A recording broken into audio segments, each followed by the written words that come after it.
Why, hello everyone, and a welcome to the stream. This is Otaku Shobo. Today is Wednesday, February 10th, 2021. And Dolly's meowing. Meow. Meow. Where's Dolly? Dolly. And Dolly's here. She's saying hello. You gonna say hello? That's my Dolly. That's my Dolly. She likes her attention. Aww. Rubby, rubby. Rubby, rubby Dolly. Yes, the Dolly. The Dolly is here. She has calmed down slightly. But, nope, now she can't fit. Hey, but you usually take that route. You usually take that route to get to the back. What you doing? She's exploring things on my desk now. What are you grabbing? Oh. It's a pen. It's a pen. Hi. Want the pen? Yes. Yes, you want the pen? You want the pen? Yes. Yep.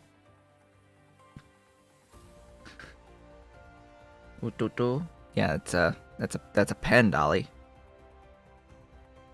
It's a pen. Wee. You want the pen?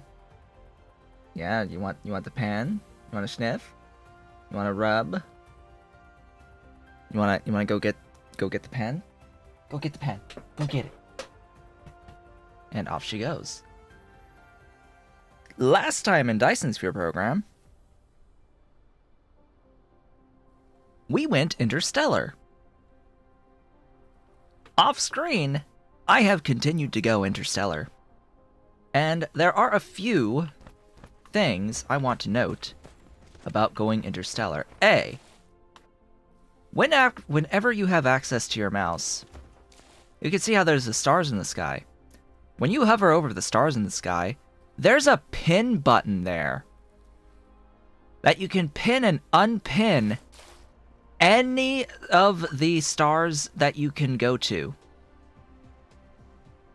in the sky. Any of them that you can go to.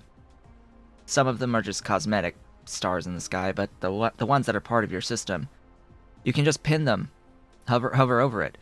But you may be wondering, well, I'm sort of on the planet and the planet's rotating. It's a little difficult. We can't see everything all at once. Well, as it turns out, you can do the same thing in flight mode. So just fly out, fly up, and then, while in flight mode, push tab. Push tab in flight mode, and you get free access to your mouse cursor that you can just rotate around, find a star, and you can pin it to be active from this screen at any time. And you can unpin other star systems. And when you go to star systems that you don't have pinned, the game will pin them the moment that you go to the system. So that's all nice. That's very nice. That's part of the game. Because I mentioned wanting to be able to do this from this screen. Like, hey, wouldn't it be nice if I could just pin this? I very specifically said that last stream, and I was on this star map screen, and I was like, but I want to pin the stars. Can I not pin the stars? I want to pin the stars. You can pin the stars, but not from this screen, which is weird.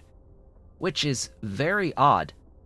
I don't see on this screen any way to pin any specific star. Now, from this screen, you may occasionally notice a transport going all the way out here. Acellus Australis. This A-type, 349 million year old star, a baby. This baby. Yes, Dolly, my other baby. This spot has organic crystals, spiniform stalagmite crystals, as well as a planet with a sulfuric acid ocean. I did just a little bit of exploring, and I went out here, and I found that there is a rather big patch of organic crystals here. It's like, it's over 2 million organic crystals, which is definitely a lot more than 500,000 organic crystals. So I went out and I tapped into that. I believe that we should go out to explore that and have a look at it today, because it's actually on a planet type that we have not seen at this point. It is on an oceanic jungle, which is... It looks a lot like the planet from Avatar. It looks very similar to like an Avatar type planet. So with the extra bioluminescence and stuff. Why, hello there, Ollie. Yeah, that's my Ollie. How's the boy? How's the boy doing? How's that baby boy? Yes, he's big boy. He's big boy. Great big boy. He's in my lap now. Yeah, you want my lap? You want some nap time, mister? Yeah, you wanna curl up? Yes, there he goes. He has made himself comfortable in the lap. So the planet not only has the organic crystals, it also has spiniform stalagmite crystals in somewhat of abundance. There is one vein of the crystal, the organic crystal, and 2 veins of the spiniforms, but I've tapped into one of each. And I've converted the spiniforms into the tubes. The graphene tubes or rolls or whatever the heck you want to call them. The nanotubes. That's it. They are the nanotubes. And of course we are getting our sulfuric acid from the other system that we went to last time. And I scaled a little bit of stuff over at that system, and am now bringing over a few more things from that system overall. Now, I was having some issues, just a little bit of issues with power on my main planet. As I fly around on over here at the other pole, we'll see that I placed down a few more wind turbines up here. I've placed just a bit more stuff, a few additional wind turbines in this area right here, just a few more turbines. And yeah, I now have 3 wonderful ray receivers that are continuously receiving. It was not that long ago that I placed these, so they are still continuously receiving at this point to get even more power, up to the max power of my Dyson Sphere, apparently. How is the Dyson Sphere? Well, I have learned a bit about the Dyson Sphere. Well, my Dyson Swarm, I am now firing off my solar sails into just the equatorial ring. Okay, that's step 1. We are launching only on the equatorial ring. The Dyson Sphere. You can see on this guy that I now have these little structures to the left and right of this node.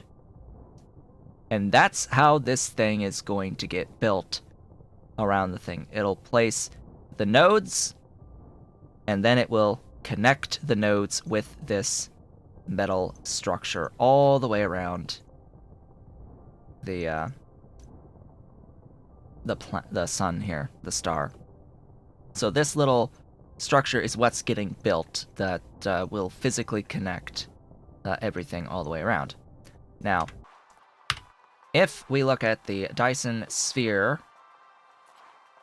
on this layer, and then we click on one of these built nodes, say this built node. I've also gotten the tech, by the way. The wonderful tech. There are 3 numbers here. It's shipped up with the vertical launch stuff. It's shipped out with the vertical launch stuff. So, structure point, 52, 0, and 210.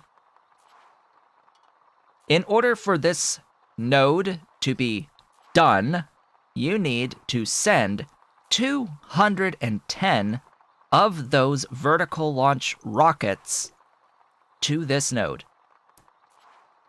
At this point in time, there have been 52 that have been delivered of the 210.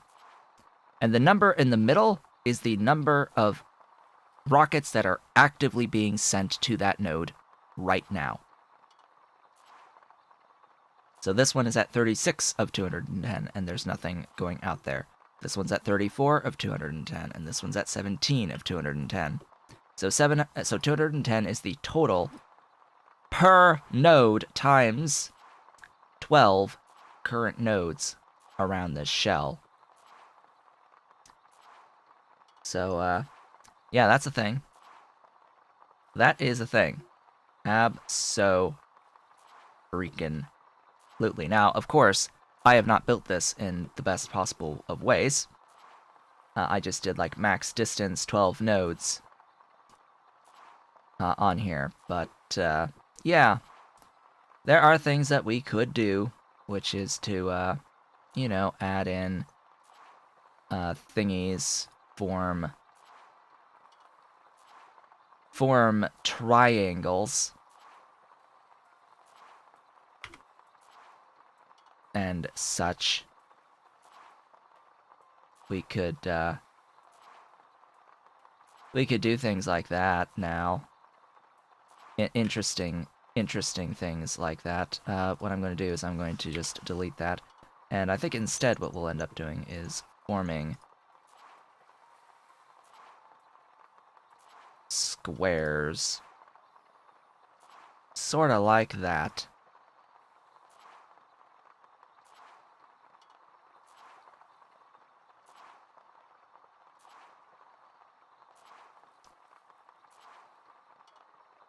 Now, as I said, this is not the most efficient way to do this.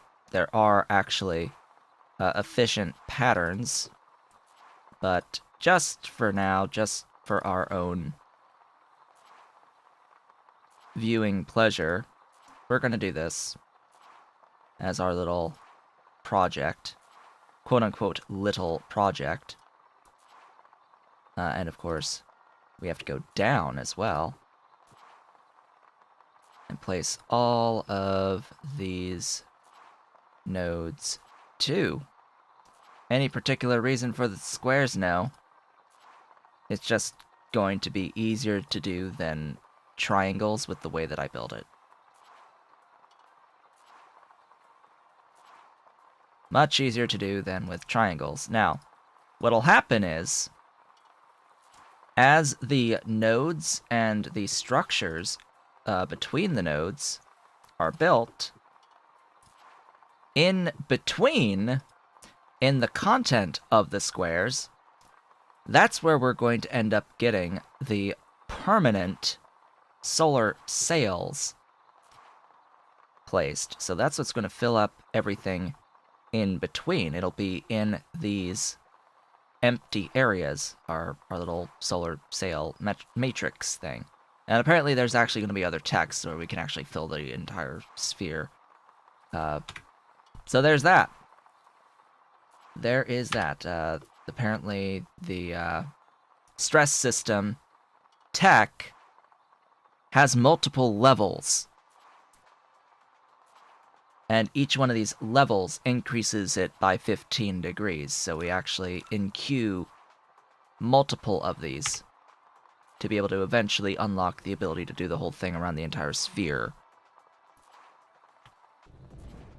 I don't really like how they implemented that in particular. Because, they have a system already with the upgrades where each one is iterative up until the infinite tech. So it's like, why aren't you doing this with the infinite tech? I don't know. So the other thing to note is that the permanent structure solar sails produce less power per solar sail in the sphere than the permanent swarm, or than the temporary swarm. But they're permanent. I think that these are like 36 kilowatts each per 1.0 luminosity of the star. So if the star was at 1.0 luminosity, it would be 36 kilowatts per solar sail, times whatever, I guess, extra tech bonus, if there's a tech bonus. I don't think there is, though. That goes down to 15 kilowatts per solar sail as part of the permanent structure of the Dyson Sphere. So we have to bear this in mind. And that gets multiplied as the luminosity of the star increases.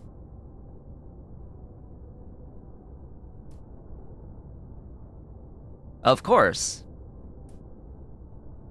what this means is that more luminous stars, the bigger the star and the more luminous the star, the more power you're going to get out of your Dyson Sphere. Which of course means that the best stars to put a Dyson Sphere around would be blue giants. Would be the majestic blue giant. The gigantics.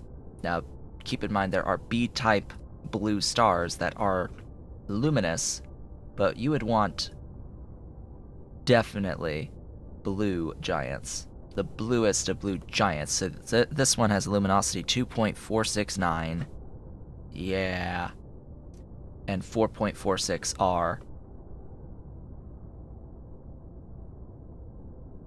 But yeah, you can absolutely tell the difference between the blue giant B class. This guy, luminosity 2.318, 18.4 R. So it's extremely luminous, and to put a sphere around it would require a frickin' ton of resources, and it would be a massive sphere capable of producing a massive amount of power, because you can put a lot more of the solar sail stuff around it, the permanent structures of the solar sail around it. Of course, the black hole, it technically has a luminosity of 0.189. So you'll get a slight amount of power from actually building a Dyson Sphere around one of these. With its little bit of luminosity. That might just be a way of indicating that you can at least attempt to trap with a Dyson Sphere the particles that are coming out of the top of the thing. Yeah, the little jet out the thing from the middle. I want to say, if you've watched a lot of In a Nutshell, Kurzgesagt, or however the freaking hell you say that name, there is a different way of getting a huge amount of power out of black holes. I believe there is a video on that channel that they did about how life would adapt to the different stages of the universe and the aging universe. And they did say that, well, there is this theoretical way of getting power from black holes that would be able to actually sustain life around a black hole for an incredibly long period of time, the lifetime of black holes, which is significantly longer than lifetimes of any given star, of all the stars in the universe, mind you. And that would sort of be the last hurrah of life would be anything that can manage to do that in this universe as we know it. In this universe as we know it. And it has something to do with, like, doing particles across the event horizon, getting sped up by the event horizon, just bouncing things over and over and over and over again, just continuously bouncing, getting sped up and sped up and sped up and sped up and sped up and sped up and sped up. And being able to produce a lot of power out of that. Just using the gravitational effects of a black hole for energy production. So, a few other things to note. I am currently in the midst of taking this tech, Planetary Ionosphere Utilization. This tech, if you give a ray receiver a Graviton Lens, it will be able to continuously receive from the Dyson Sphere, even in darkness on a planet with an atmosphere. Meaning you can place them anywhere on any planet with an atmosphere, as long as you're providing the Graviton Lens for it. Yep. Must have an atmosphere on the planet to do that. Increases the maximum output power by utilizing the planetary ionosphere. What they really mean is that it just sets it so that it's always getting continuously received power from the Dyson Sphere setup. Just by giving it one of those little lenses. Those things. But what it doesn't tell me on this tech is if it consumes the lenses, or if I can just literally put a lens in and it permanently can receive just by having a single lens on it. That I don't know. And that we will be able to test as soon as this tech finishes in however many minutes it actually finishes in, because of the slightly tenuous power situation at the moment. Well, I think that just about covers everything that I wanted to talk about here at the very beginning. Stuff that was done off screen, stuff that I've learned about the game and all of that. And of course, for reference, the reason we're building this Dyson Sphere is so that we can have the building, the ray receiver, get photons to make antimatter to make the universe matrix out of all of the other matrix cubes. And that's going to happen with this tech, Divaric Inversion Mechanism. Here we've got photons into electrons or into hydrogen and antihydrogen. But what it doesn't say here is that you need to be able to get photons. Right? So where's the tech that says you can get photons? Well, it just so happens, I think, to actually be as part of this tech. Discovers that a large number of gamma rays can create an open string in vibration state, easily split into proton and antiproton pairs when they collide mutually. Will improve ray receiver efficiency, store energy of stars as antimatter. Okay, so it very specifically does mention the ray receiver here. It very specifically mentions the ray receiver. But note that this is done in a particle collider. In the particle collider. So once we do this tech, we'll be able to ideally get the photons from the ray receiver and then process them in the particle accelerator to make antimatter. And likely, the amount of photons that you get from a ray receiver may just be a function of how well you've built your Dyson Sphere, like how much power your Dyson Sphere makes. So keep that in mind. And then, of course, we could use the hydrogen and anti-hydrogen to make ourselves some antimatter fuel rods, which have 7.5 gigajoules per unit and have plus 500% fuel chamber generation. You know, just casually 7.5 gigajoules thrown into a artificial star that can produce 75 megawatts per star. 7.5 gigajoules. 75 megawatts. What is that factor? That's a factor of what, 100? Or 1,000? 100. Math. 100 seconds, yes, per doohickey. So nearly 2 minutes at 100% to fuel an artificial star out of one of these antimatter fuel rods. 100 seconds. As long as you can make one antimatter fuel rod in 100 seconds,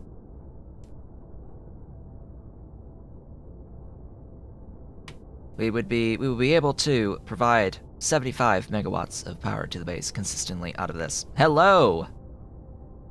And welcome to the stream. So then, of course, we get the universe matrix, which is just all of the other matrices, and the antimatter combined together.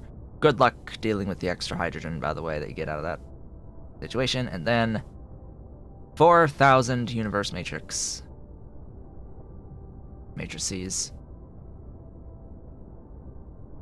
And we will have our mission completed.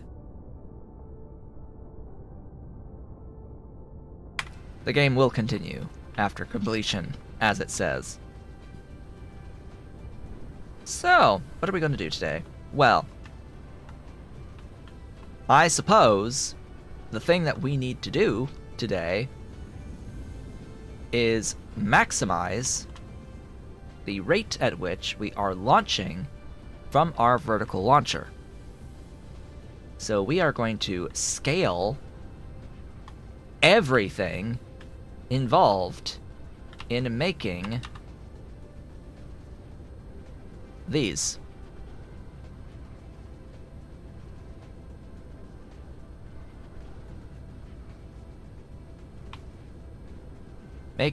Scale everything involved in making these. So we'll note that we need the quantum chips, we need the deuterium, or the deuteron fuel rods, and we need the little components here.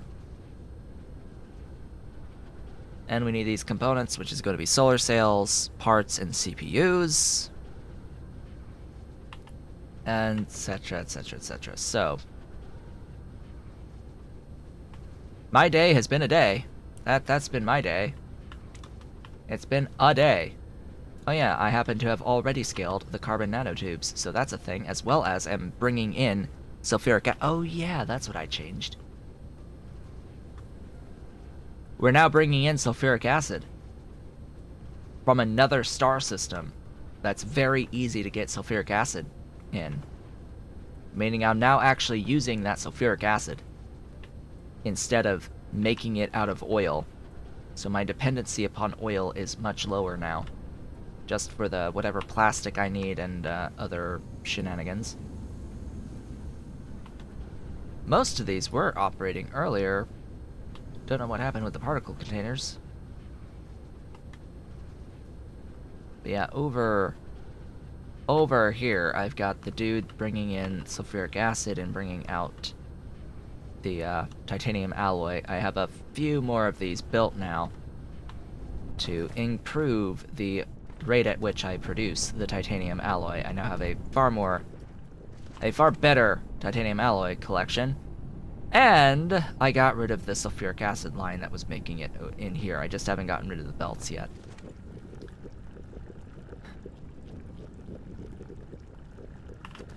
I'm making the crystals, but do I really need to make the crystals?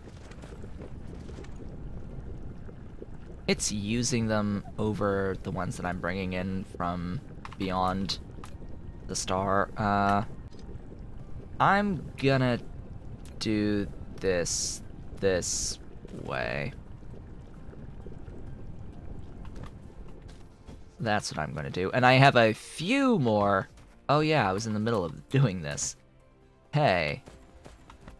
I'm making just a few more titanium crystals, because I'm pretty sure that this is the limiting factor on those particle containers or something along those lines.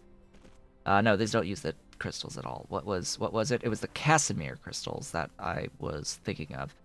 I desperately need the Casimir crystals, so this is going to be great. As long as I have enough for these organic crystals, mind you. And titanium. Sort of need that stuff too.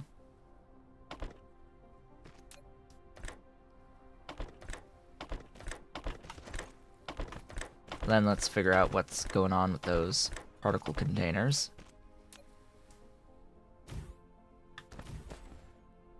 Huh? Power. Thanks. There we go. Oh, hey. I may need more titanium brought in. / brought over. Oh, you're being bottlenecked. Huh.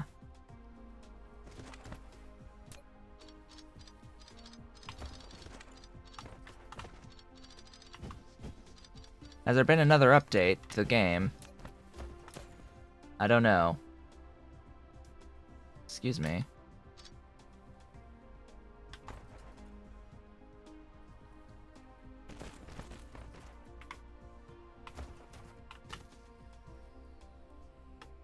There you go. That's better. Now the titanium shall flow. But apparently we need even more titanium. So that's on the agenda for today. More titanium. Note made. Where are those particle containers?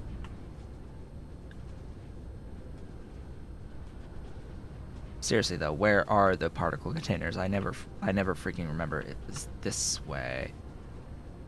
This is the way to my particle containers. Somewhere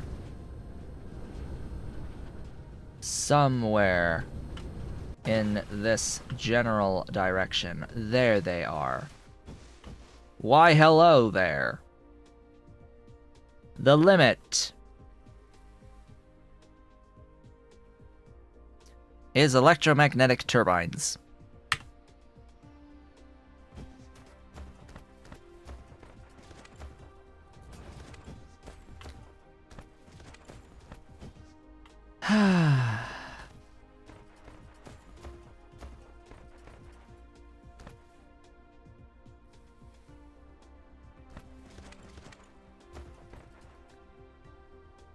I do not like these turbines. That's exactly what I was thinking. I'm going to need to make these. So what are these made out of?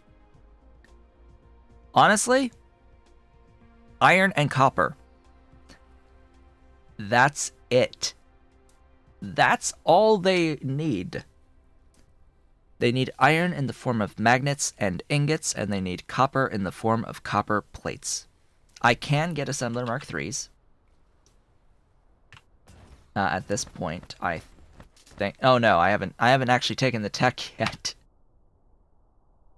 Oops. That's here. That would be a 50% speed bonus, but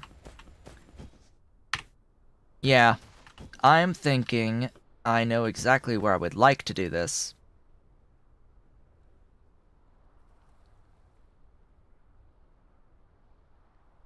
So I'm gonna do it.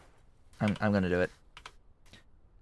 I'm gonna need a lot of resources to do it, though. I'm gonna want all of you. I'm gonna want all of you. I'm gonna want all of you. And then some. Yeah. Power? Shall I? Shall I power? Bring power with me. Get rid of some of that stuff. Free up a bit of room. How many, Oh, hey. We can consume Graviton Lens to quote-unquote increase the max output power. Now it says it consumes the Graviton Lens.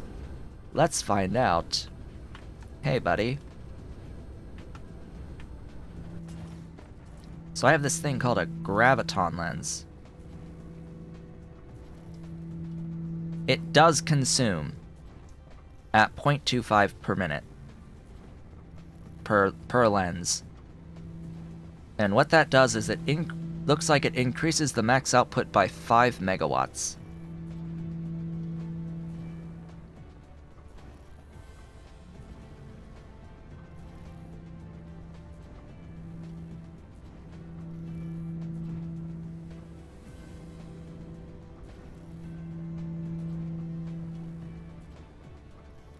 Alright. Or actually, it increases the max output to 25. It increased the request by a ton. By a ton, actually. The requested power on these normally is 20. Normally the requested power is 20. Now it's 37.8. Let me go to one that doesn't have the Graviton Lens so I can actually pay attention this time. Hold up. Hi. So the requested power per thing is actually 18.9 megawatts to produce 12.5.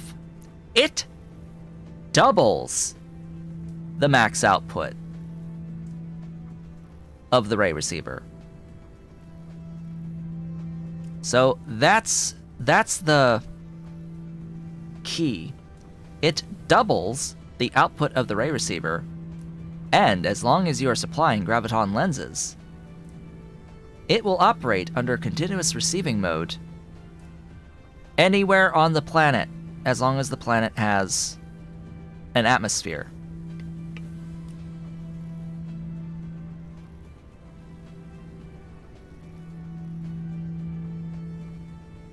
Yep.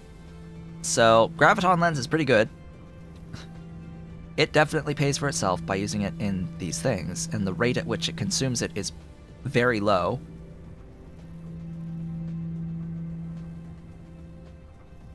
Which is very nice. It's very nice, and these actually take a belt input too.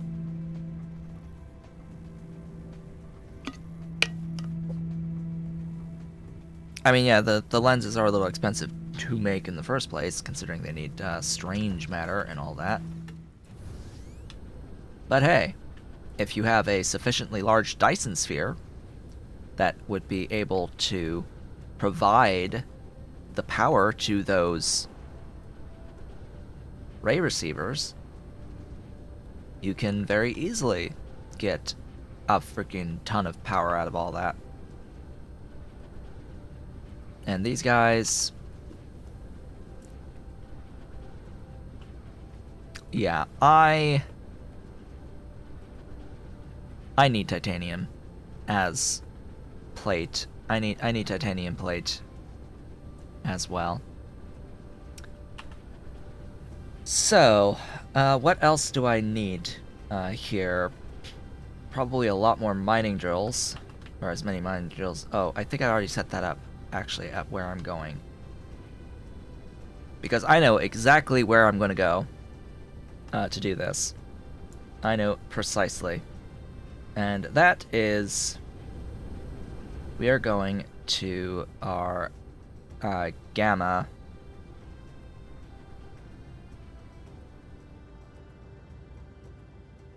we are going to Gamma Circini. Hello, Gamma Circini. I'm gonna align myself with you and hit caps lock. Goodbye, a Klarkrov.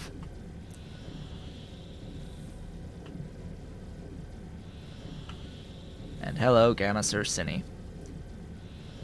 I have 44 miners, yeah, but I'm also... I may have automated the production of mining drills at Gamma Circini, okay? I automated the production of mining drills and thermal generators at Gamma Circini. Oh, the unfortunate part about Australis, which is the other system I'm in, it doesn't have a gas giant. So there's no infinite source of hydrogen there, but there is a massive supply of oil at the planet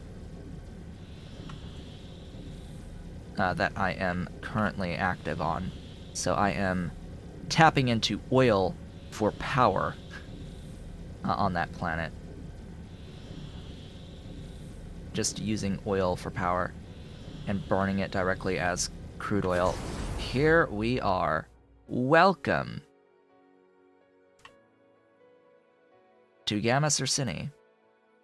We are going to 1. Yeah, we're going to 1. Why 1?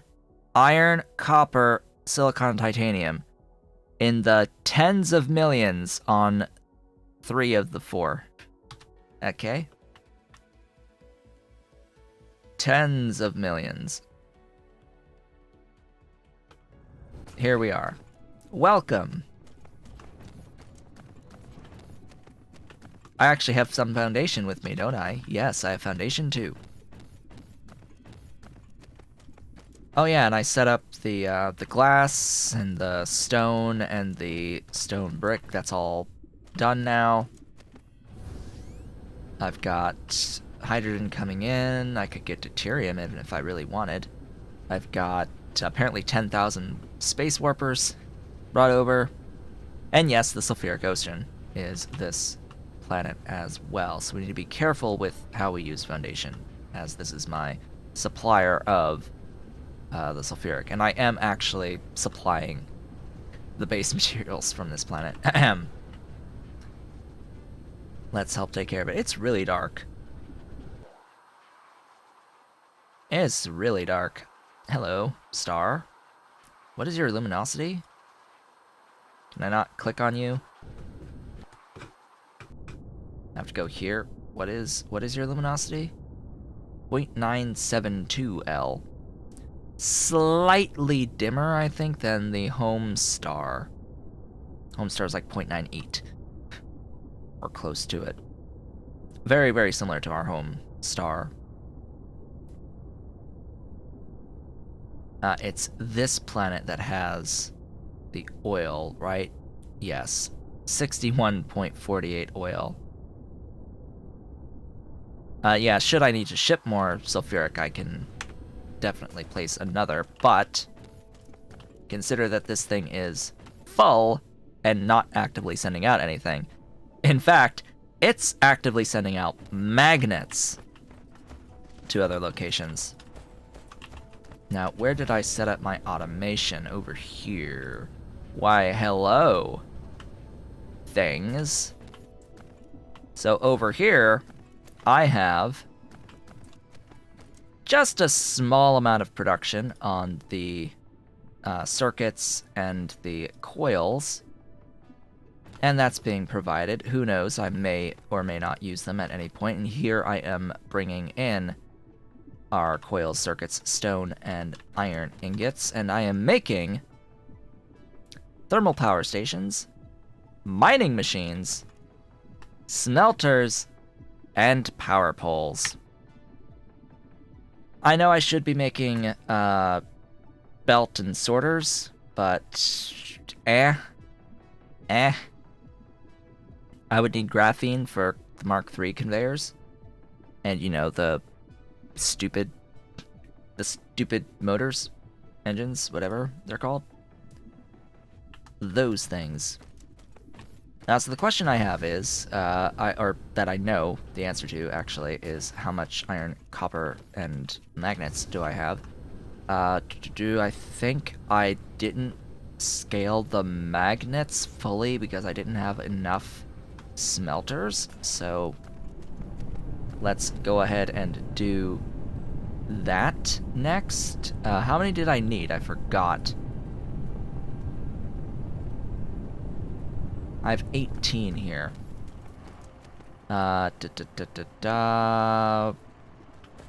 6, 7, 6, 6, 8, 7. 6, 7, 6, 6, 8, 7. 6 times 6 plus 1, 2, 3, 4. 40.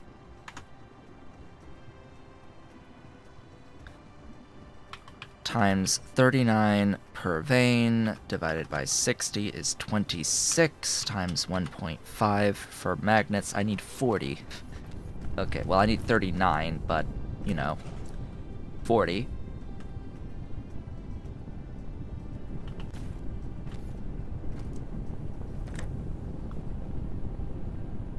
Oh. Oh, thank God. Oh, thank God they fixed it. Oh, they did update. They did update. They did update. Oh, they updated. They updated. They fixed it. Thank God. Here we go again. Here we go again. We can't help it. Yes, yes, yes. Many of your suggestions have been incorporated, etc., etc. Definitely the last update before the Chinese New Year holidays. That's in 2 days. If I'm not mistaken. Feb 12 is Chinese New Year? Or the Lunar New Year, if you want to refer to it as that. To be more accurate, Lunar New Year.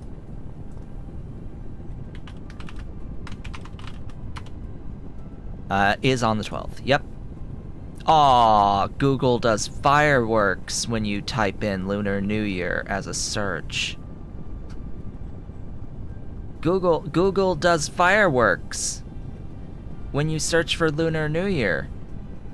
On the search results, it launches fireworks on your browser. So what did they do? They canceled the restriction on key binding of zoom in out camera. Canceled the restriction on key binding of move forward and backward. By this they mean you can now rebind zooming in and out of the camera and moving forward and backward. Optimized the operation experience of key binding. Okay, optimized the mouse picking detection of the conveyor belt and sorter. Okay, now the mouse picking detection will ignore the sorter in construction mode. Okay, now it will automatically optimize the conflict when view rotate button and move to target button are the same. Alright, and then fixed the bug that the panel may open automatically when copying a facility in construction mode. That is precisely what has just happened. The immediate thing that I noticed, the immediate behavior that I noticed that told me, hey, there's been an update between yesterday and today, because yesterday, that was a problem. Fixed bug that the mecha panel may open at Control-C operation. Custom. Control copy. Yeah, that the mech panel would see that as C to open up the charge thing. And fixed bug that the star map may open with V. Yeah, Control-V operation. So now Control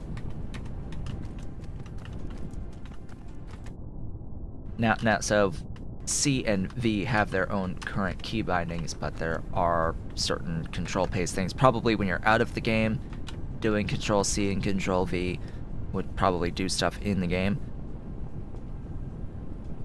Anyway, that's that. We have 9. We need to expand this by another 11.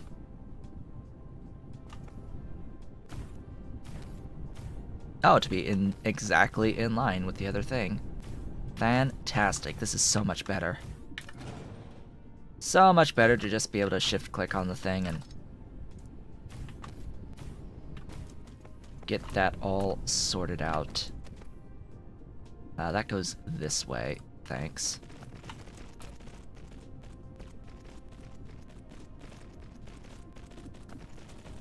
Sorters.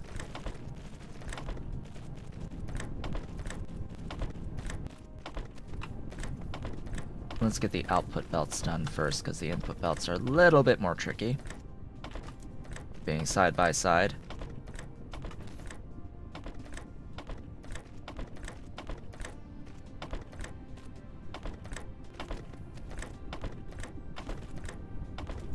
Okay. Input, input, input. In the middle on all these. On the side on all these. And then we get to power everything. Okay. Keeping an eye on all the things that are lighted. All the nodes I need to make sure are lit. There we go. Everything has power.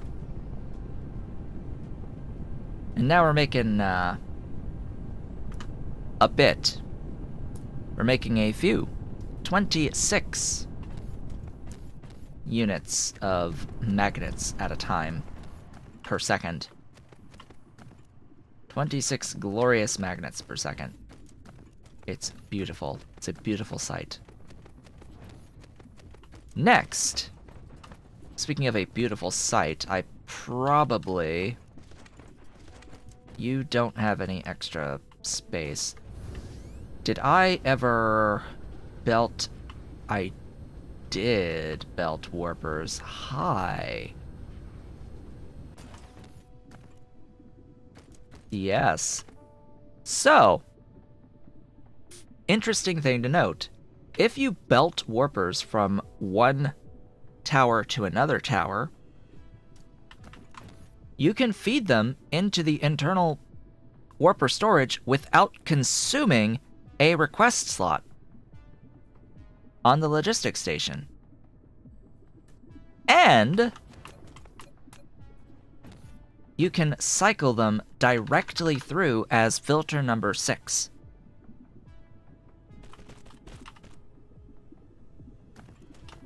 It'll just pass right through. It'll just pass right through the building without consuming a request slot. If you belt them. If you belt them. So you only need to really bring...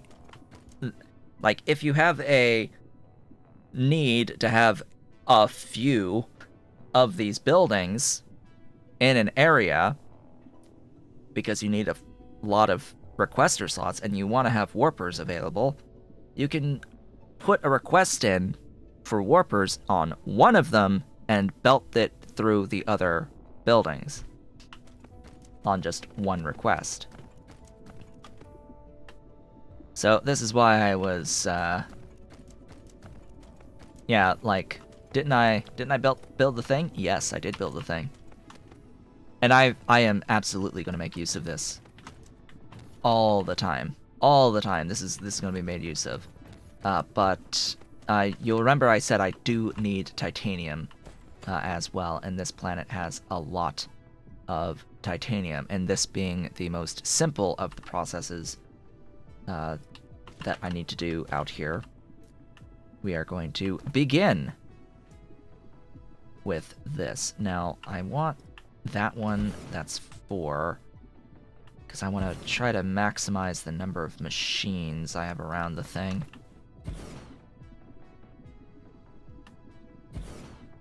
Just trying to get as many as I can.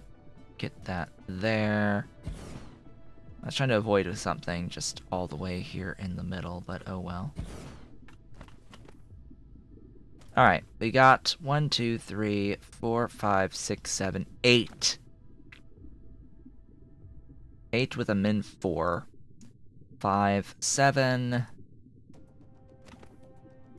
4, 5, 7, 7, 7, 6, 5, 5. 4, 5, 7, 7, 7, 7, or 7, 7, 7, 6. 5, 5. So 3 5s, a 4, 3 7s, and a 6.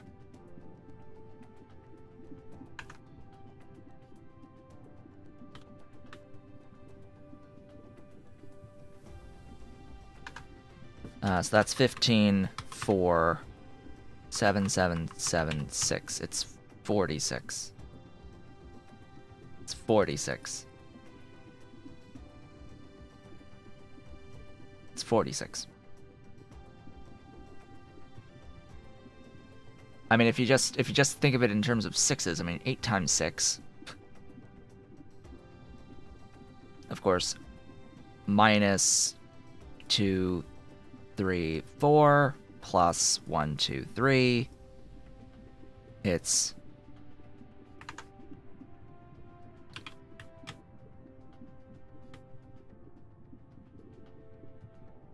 or actually, it's 8 times 6, then minus 2, 3, 4, 5, minus 5. So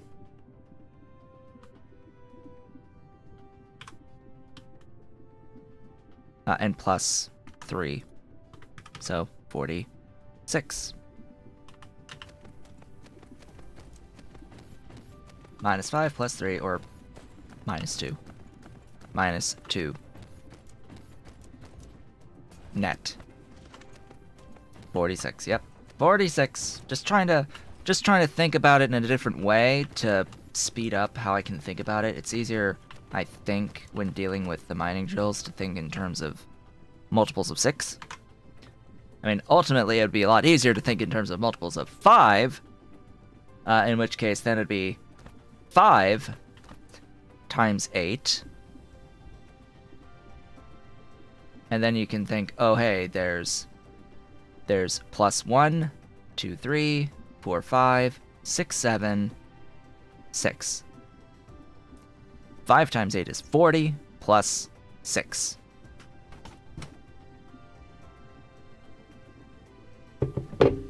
Isn't Common Core math great?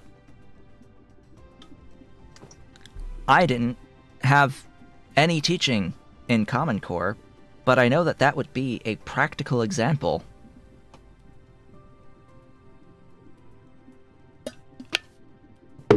In this case, for the number of belts, it's 46 times 39 divided by 60.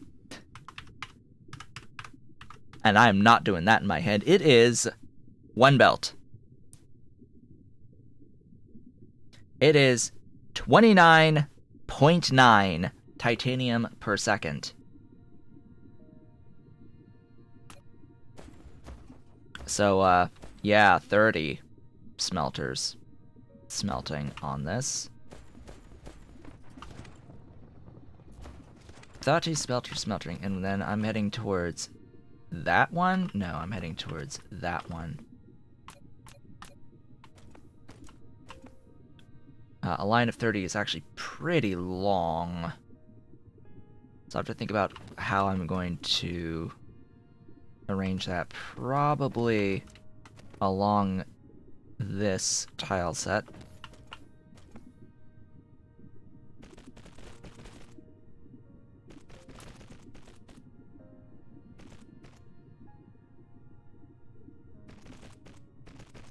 I'm going to do the one line on this one.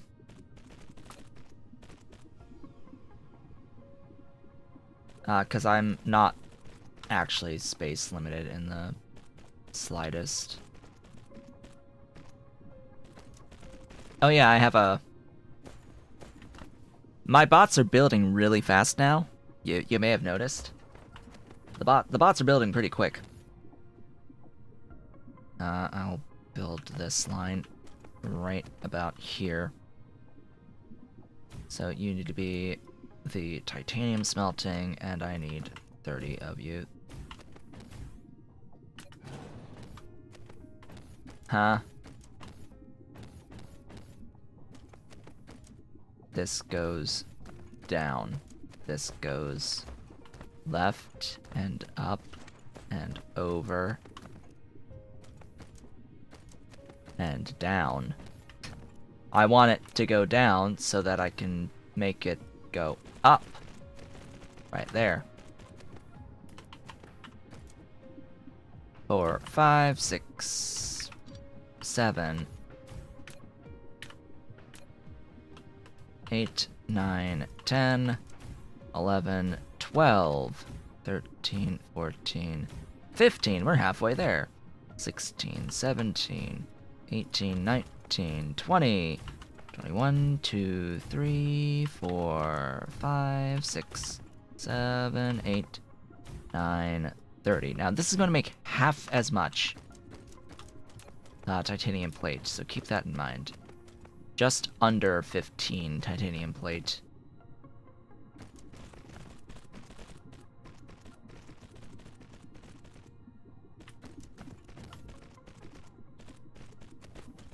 There we go. So I have more bots now flying around. I have 9, apparently. 9 Constructo bots. Oh, and of course we have to do all of the sorters. Yep, 2 to 1. 2 to 1 on titanium ingots, 2 to 1 on silicon ingots as well. Oh yeah, and they're fast.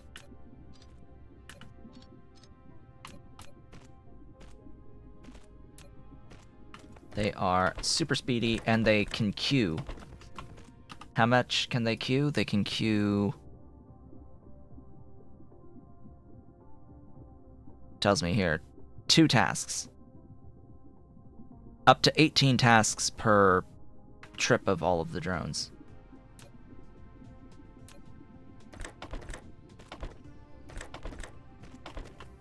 And I think that they have an infinite set of techs that apply to them too, so that's even better.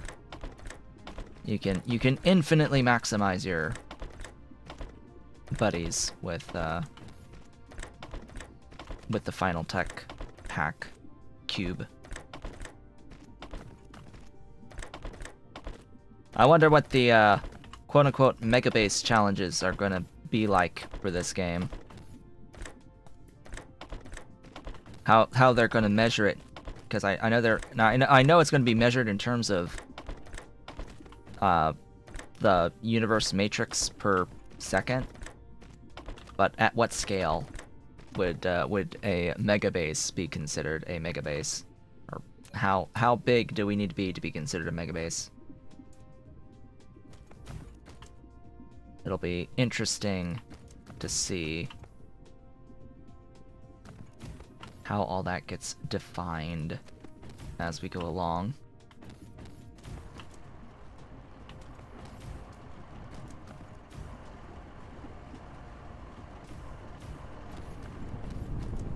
Alright, there we go. We have titanium. You are going to be a supplier of titanium, and ideally, as soon as there's 300 in here, we're going to start seeing trips going home of this, because it has to wait. Missed 1 sorter's output on power. There. There we go. So as soon as I see 300 here, it would not surprise me if it went right down to 0 again. For the full capacity of the transporter. There we go. We have successfully supplemented the titanium plates at our home base by another approximately 15 per second, as long as, like, the logistics can keep up. I don't know if they actually can at 15, but we'll see. More is on the agenda, but for now, we're good, because we're fully tapping that vein. We're fully tapping this vein right now. I can't add more columns, at least not there. I would have to go to other veins to tap into other veins. No, what I am going to do now is set up the, it's find a nice bald spot. I guess this is as good as any, right in here, to set up the, our green motors. We are going to set up green motors. We're going to set up a lot of green motors. How many green motors? I don't know. But we're going to set it up, and then we're going to scale the iron and copper to the scale of motors. Now, this is a meridian. This is a meridian, and this is the equator, so that means we have free game here to go across. Left and right. Alright, good. Let's go ahead and build you right there. So, how many EM turbines do we want? Now, what I know is that it's 2 to get 1 per second. This may not be the final arrangement, because we need to do 1 per second of electric motors per electromagnetic turbine.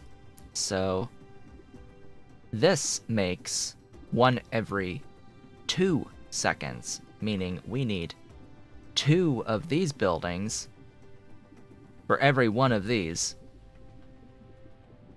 Yes, 2 of these for every 1, so that's gonna get put out the window. That is going to be that arrangement.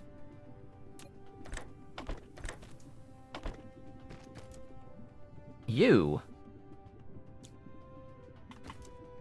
need gears, coils, and plate, ingot. In fact, you need a 1-to-1 on the magnetic coils, a 0.5 coils per second. Now, how many coils are made in each building? We get 2 coils per second. We get 2 coils per second per building. That can feed 4 of these buildings.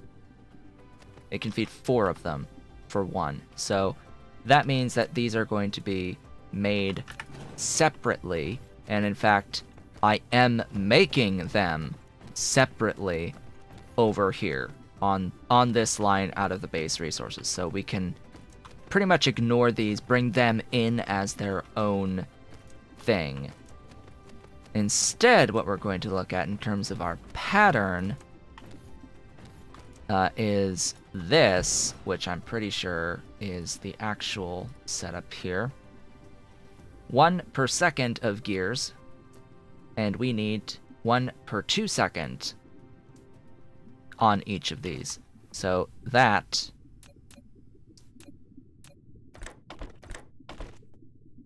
is our pattern.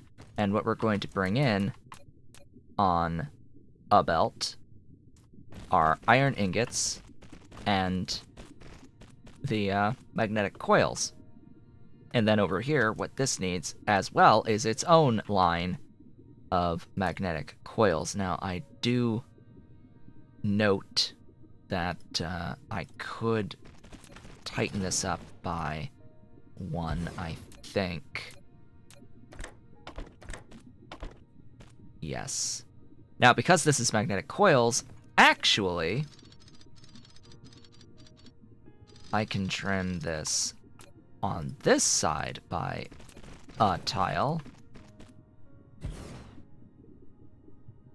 Assign all the proper recipes again. Get the sorters sorting.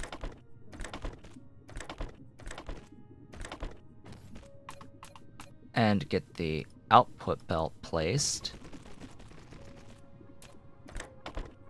And that is the pattern. So the question is, for every... And that is 1/2 of one electromagnetic turbine per second. So the line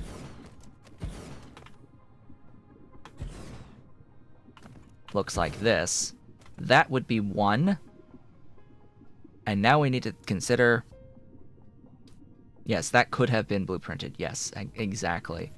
Now the only limit is the throughput of the belts. Okay, so what's going to be the highest throughput that I need in here? Probably the iron ingots, of which we need 1 per second per one of these buildings, and another 1 per second per one of these buildings. So for each building in here, I need 1 iron ingot per second, meaning we are capped at 10 of these sets on iron for a single belt, as long as we can provide the full belt of iron as ingots.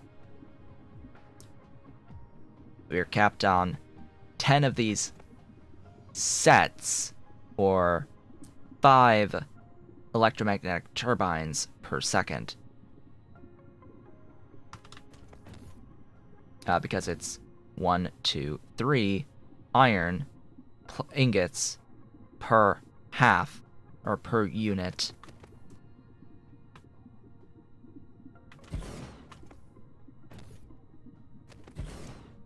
Which would be, yeah, 10 units, or 20 of these. So 1, 2, 3, 4, 5, 6, 7, 8, 9, 10, 11, 12, 13, 14, 15, 16, 17, 18, 19, 20.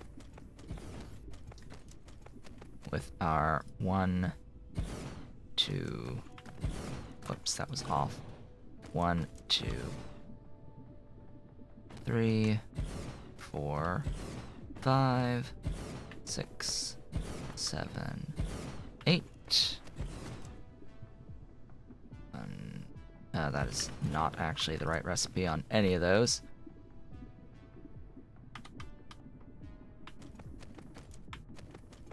Gears, you're all gears.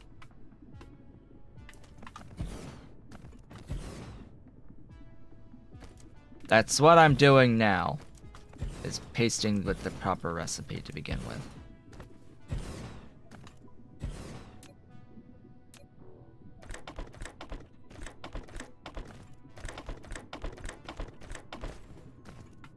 So the other thing is, well, if that's the iron,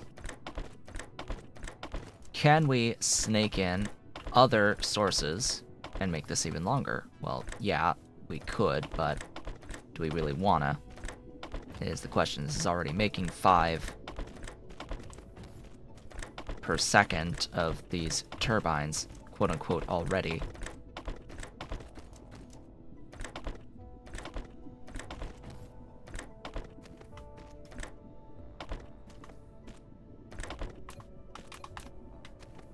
Let's get our belts placed.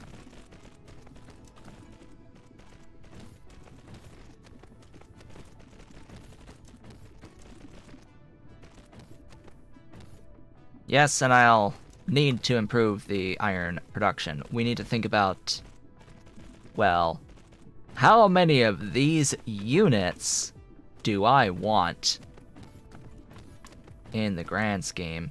Now let's also think about, well, how many magnetic coils is this going to consume, because that's going to use 2 each, so that's already going to be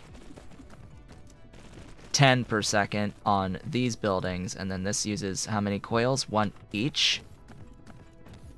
That's going to be a full belt as well of the coils. As it turns out, it's a full belt of iron ingots and a full belt of coils. 30 coils. Because this is 1 each times 20, and then this is another 2.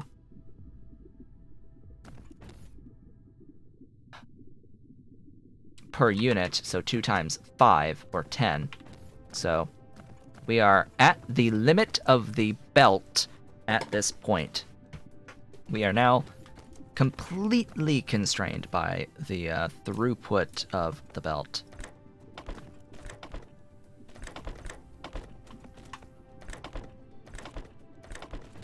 Just gotta add these inserters here. So a point that I was trying to make as well is that I could route other belts on the other side of this iron, or of this gears. But then where's the fun in that?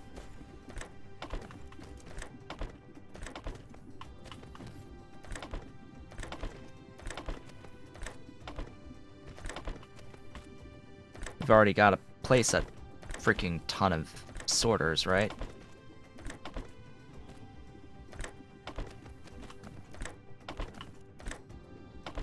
Gosh, I wish you could just copy and paste sorters. At minimum, just the blueprint, the pattern. Really, really want that blueprinting, but I can understand how difficult that is.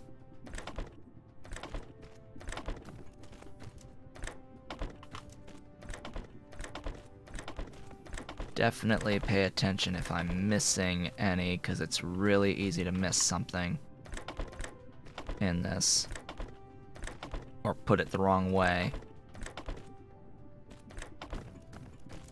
Okay, I am finished with those. So, keeping in mind that this needs an entire 30 per second of iron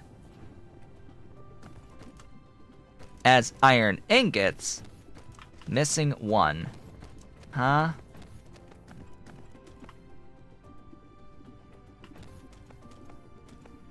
Here. That I hadn't placed to begin with.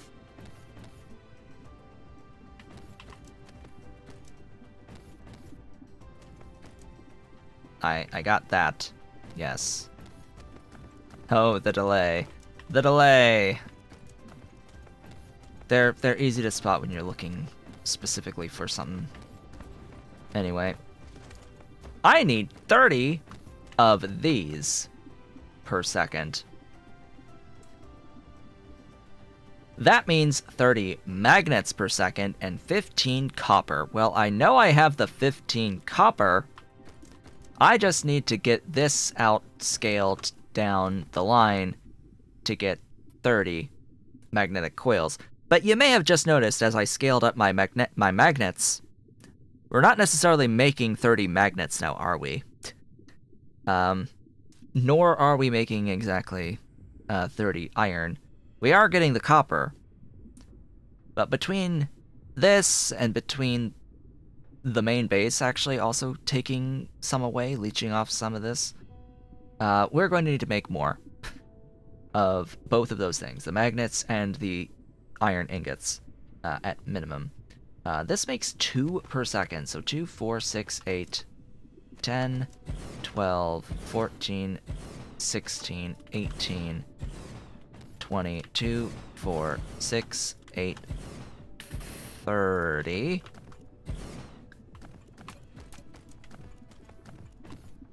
You are magnets and copper.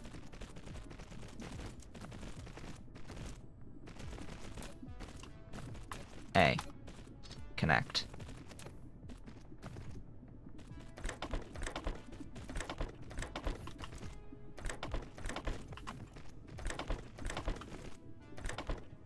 You know, the great thing about this game's design is that, unlike in Factorio, you don't need an extra piece of equipment to not have your belts move you. Isn't that nice? Not getting moved by belt while trying to build. I think that's nice. Not being moved by your belt while you're trying to build.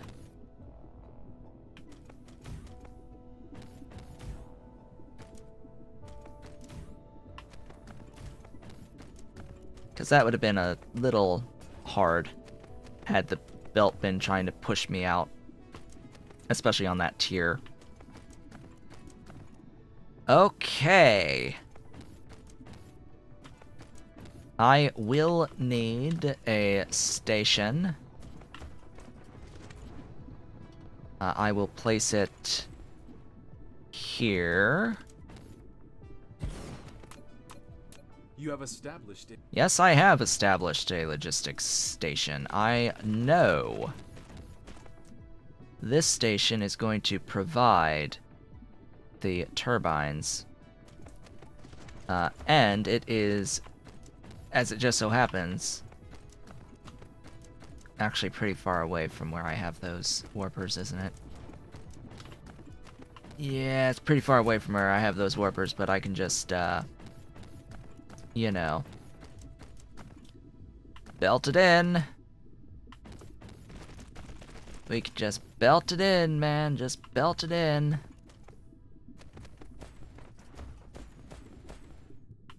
Oh, the whole point is that it's remote supply. The whole point is that it's remote supply. And that it has the babies on it. The whole point is to send them home. Fix our issue and send them home.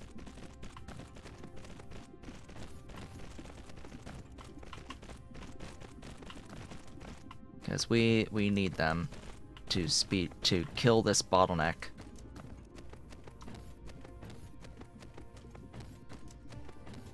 It moves faster than me. About thereabouts. And I'm pretty fast. How fast am I now? I am 16 meters per second on my movement speed. What is the tech I'm working on here? The Stress System 2.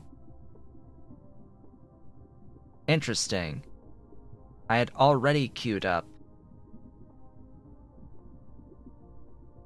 How many freaking iterations of this tech are there? I don't know. Alright, that's Universe Matrix. That is queued. Queue that. Thanks. Would be nice, you know, having that. And then we can do, like, nope, not that one. Like the ray transmission efficiencies. Yeah, those are good. And all of these vein utilizations.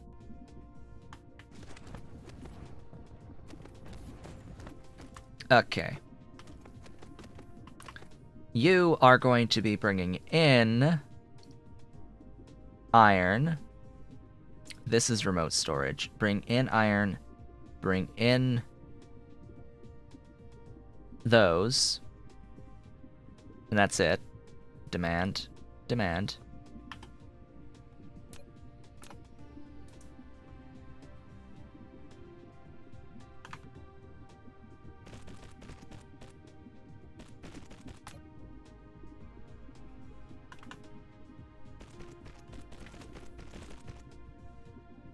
There we go. They are on their way. Beautiful. And we can, of course, provide... Ha! We can, of course, provide power. Which, it would appear as if I need more power.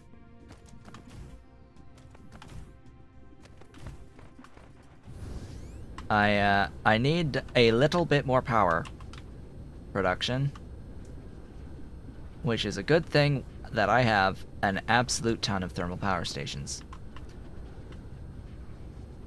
It is a great thing. Now, I should do the math on this. Each of these has 8 megajoules, right? So it's 30 times 8. That's 240 megajoules a belt. Times 0.8 efficiency, and then divided by 2.16 max. That means that a belt of them is 88. Yes, times 0.8. 192. And then divide that by 2.16 is 89 total thermal power stations per belt. How many do I have here right now? 1, 2, 3, 4, 5, 6, 7, 8, 9, 10, 11, 12, 13, 14, 15, 16, 17, 18, 19, 20. 1, 2, 3, 4, 5, 6, 7, 8, 9, 30.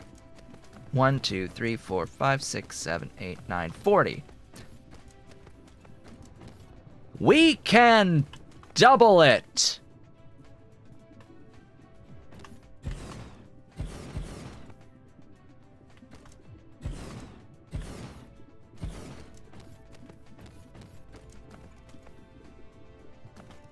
Eight, 9, 10.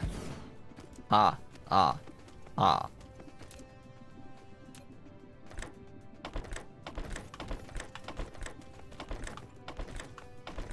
Do you like counting?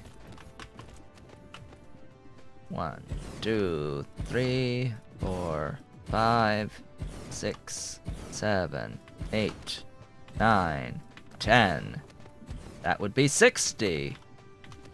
1, 2, 3, 4, 5, 6, 7, 8, 9, 10. That would be 70.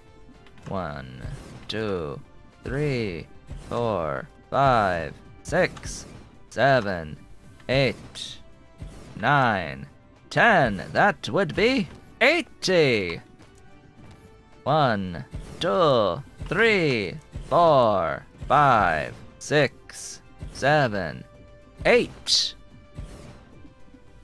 And I'm going to round down on that.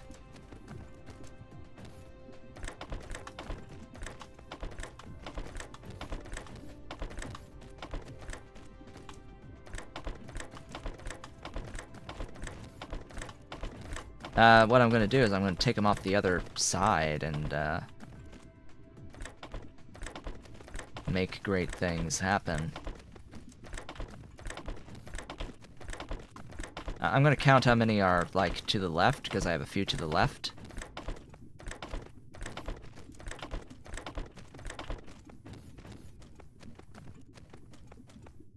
Okay, that's loading. Because I have 1, 2, 3, 4, 5, 6, 7, 8, 9, 10 on the left.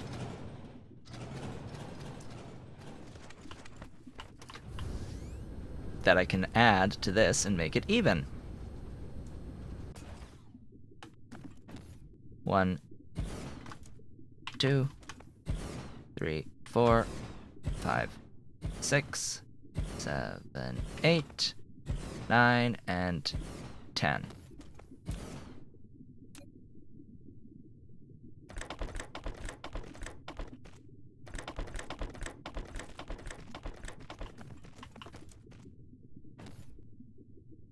Okay, there we go. Now, the question is, do the sorters keep up? do the sorters do 15?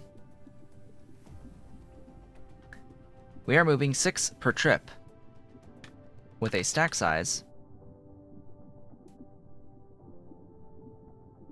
of 4. Or 6 trips per second at a stack size of 4.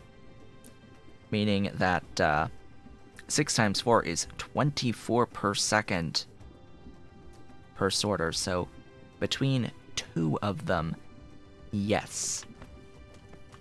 Yes, the answer is absolutely. It's fine. It's not actually fine. Why?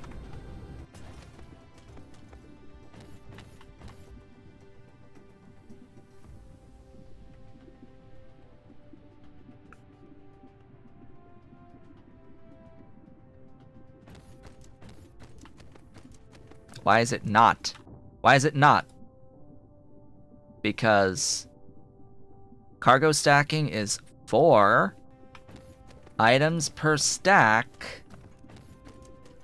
4 items per stack times 6 trips per second at 4 items. That should be 24 items per second moved.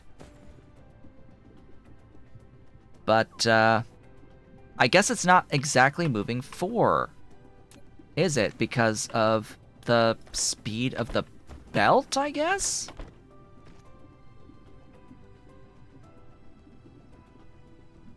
It's because it's on a belt and it's not able to instantaneously grab 4 items, it's moving with less than 4 items.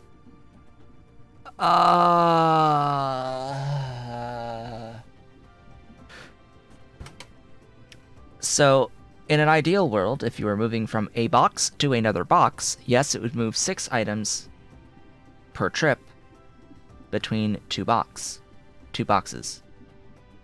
But because we're on a belt, and the belt is physically moving item by item, there's not enough time to instantaneously grab 4 items, always, from the belt. It's not instantaneously moving it between each cycle. The belt simply is not fast enough to instantaneously grab 6 items at a time from the belt. So it's not actually grabbing the full amount. And it's not waiting to grab 6 items either, which is the Factorio way of doing it. The Factorio method would tell the stack inserters to wait, and we're fine now all the way at the bottom. We're actually getting everything because the rest of the items down the line is a box-to-box scenario, and it can always move 6 in each trip. Everything else down the line is a box-to-box, but because this is a belt-to-box, it's a little different. It's behaving a little bit differently. So I don't actually need to double up any of the others, just the ones on the belt, and it's able to pull in the full amount.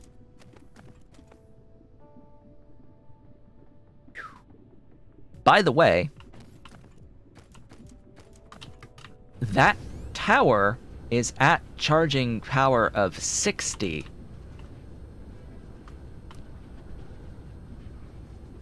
It was using 30 extra megawatts. And I think I want it, actually, to do that, because it's going to need to have quite a bit of power moving the turbines back and forth, unless I want to just retrieve them remotely.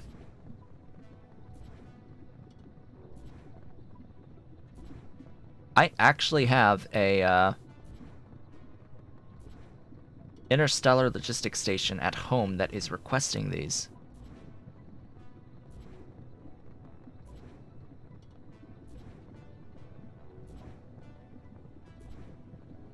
Maybe?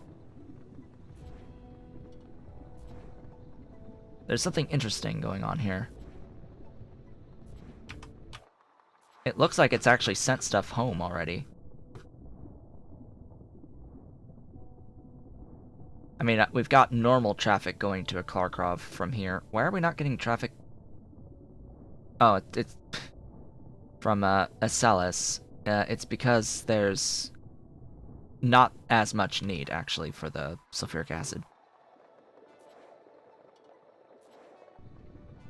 Because I can tell because this thing isn't fully charged yet, and that there's transport vessels, logistics vessels, moving, and the only thing I have here that's being supplied remotely is these, then something at home is requesting these, right?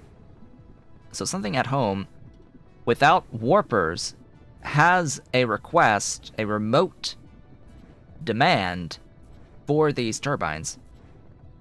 Oh, titanium is also shipped, but yes, that is on a different tower. That's on a different tower that is considered very differently. That one is down at... Oh god, it... You are the one that needs the extra wattage.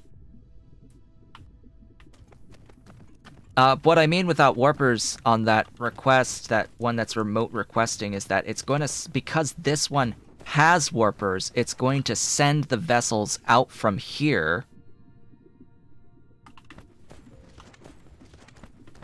Rather than send vessels from the source, or from the requester, out to here to get them. It's not going to send one out and back with them, it's going to send this one out and back. It's going to send it with them and then back. From here. Because this one has warpers. The remote request station likely doesn't. But why wouldn't it be sending more? That's my only question, is like, why are we at 8 out of 10 here?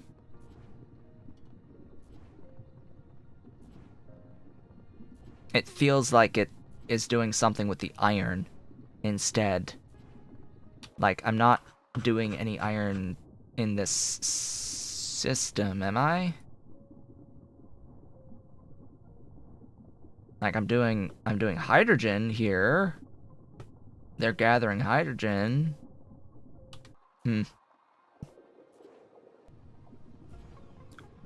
Well, that would be great if I was full at the requester, because that would mean I wouldn't have a problem anymore with this, right? That I wouldn't be having a problem. Did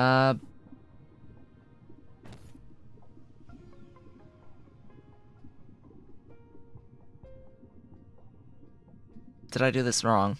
1 per second. Oh no, this is it's constantly moving. Okay. I see 0 and it's like, oh, well, yeah, of course. It's getting it at the exact moment that it needs it to continue the cycle continuously. But yeah, the thing that I need to do now, before adding more of these lines, is make sure that I have enough iron and magnets to feed this system, because I am going to not have enough iron and magnets to feed this system. Let's start tapping in. Actually, I'm not going to have enough power to add more, so step 1 is adding more power. Now, I just so happened to use the vast majority of my thermal power stations, so let's grab a few more of those.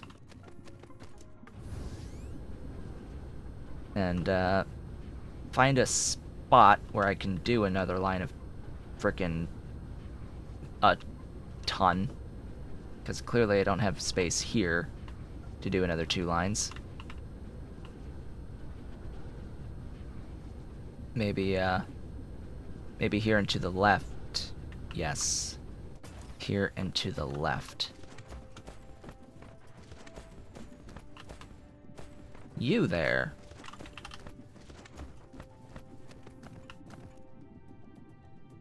We're gonna do this there and there, and I just need to check if I can't do that there. Alright. What is the... Okay, that's clearly too close.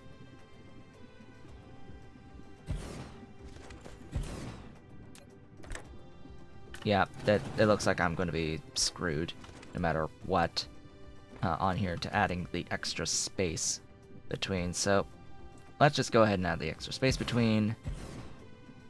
It's just unfortunate because that means I have to be conscious of the fact that I am adding this extra gap. That would be 10. 11, 12, 13, 14, 15, 16, 17, 18, 19, 20, 21, 22, 23, 24. I know what you mean being on the opposite side of the thingy, but I don't have as much space as well on that side. Like, I can't put this here, down here. When being I'd have to move it all the way up you can hold onto down that Shift side if I go use the that right way, mouse button to or click be on the here. hole. Could you stop? Now I've lost count. 12, 24, 25, 26, 27, 28, 29, 30, 31, 32, 33, 34, 35, 36, 37, 38, 39, 40, 41, 42, 43, 44, 45, 46, 47, 48, 49, 50, 51, 52, 53, 54, 55, 56, 57, 58, 59, 60, 61, 62, 63, 64, 65, 66, 67, 68, 69, 70, 71, 72. I'm building these backwards. 73, 74, 75, 76, 77, 78, 79, 80, 1, 2, 3, 4, 5, 6, 7, 8. I flipped these at some point, did I not? No? Oh, I could have sworn I had the 3 side on that side. Well, interesting.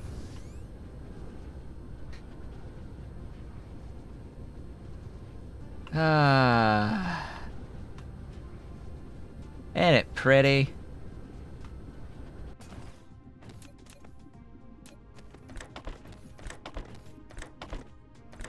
So the problem here is that we have to face a 3 trips times 4, which is 12 items per second.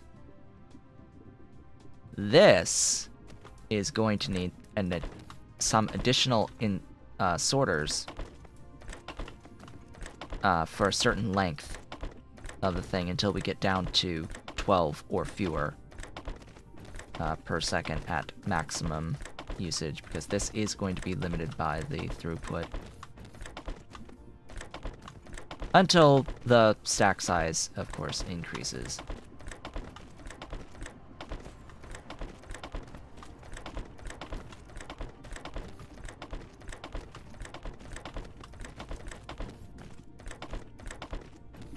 I believe that the sorter capacity upgrade is infinite, yes.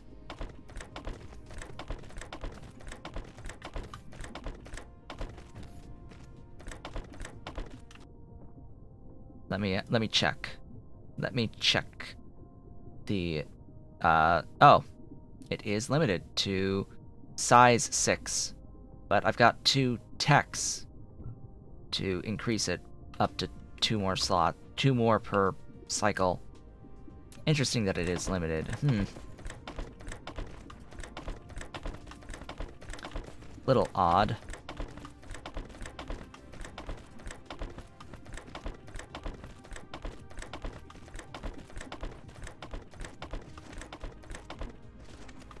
So let's think of it this way.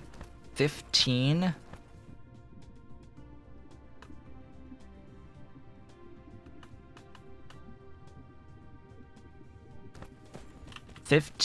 minus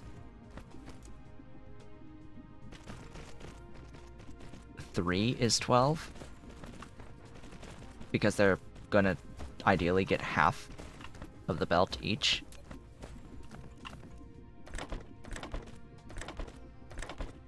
So, how many do I need here? So, 15 are 3 times 8 times 0.8 divide by 2.16. So after 9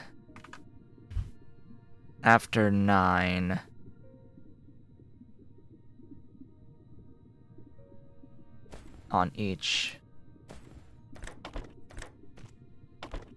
So that's 1, 2, 3, 4, 5. 1, 2, 3, 4, 5, 6, 7, 8. So after this, I shouldn't need any more doubling. I'll do one more just in case. Now apparently the hydrogen is low. Or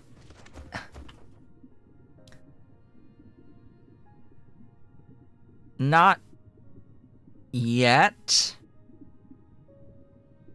But there is a issue.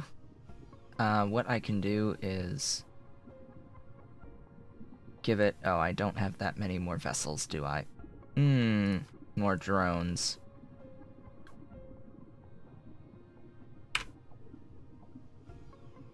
I may need to go and get more drones, but yeah, let's go and place another one of these guys, set it to that, and add another hydrogen request.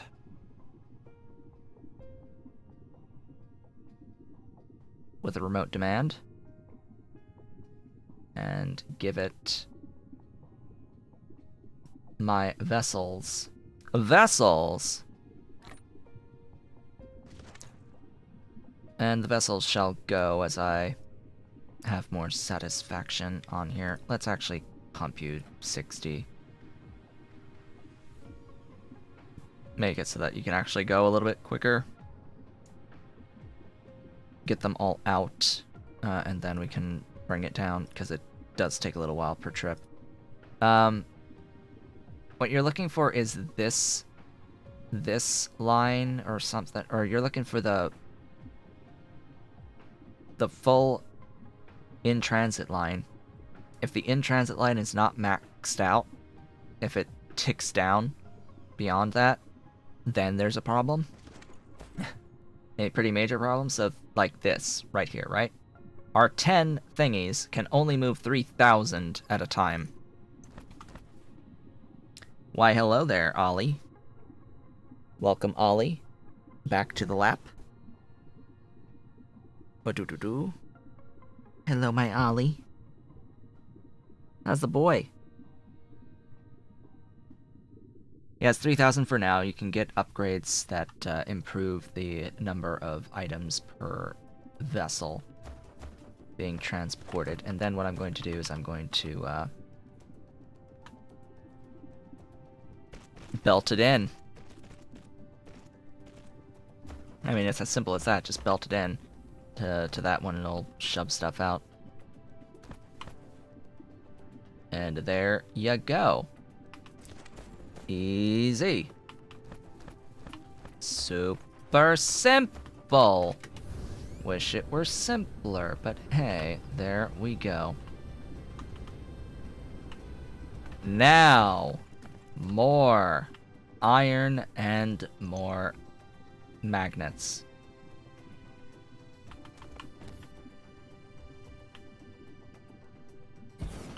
Ooh, I like this. I like this patch. Why, hello, patch. That's a lot of veins.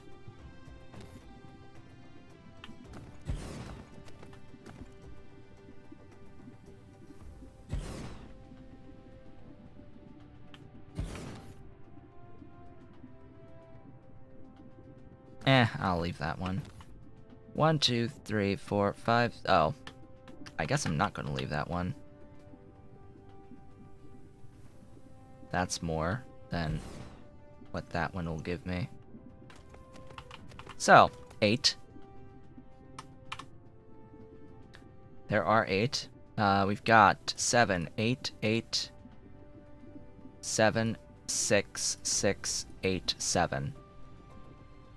I'm gonna go out on a limb, and I'm gonna say that we're gonna end up with a full belt of iron ore. I know it's crazy, but I'm pretty sure that those numbers add up to a number that is greater than 80 items per second of iron when multiplied by 39.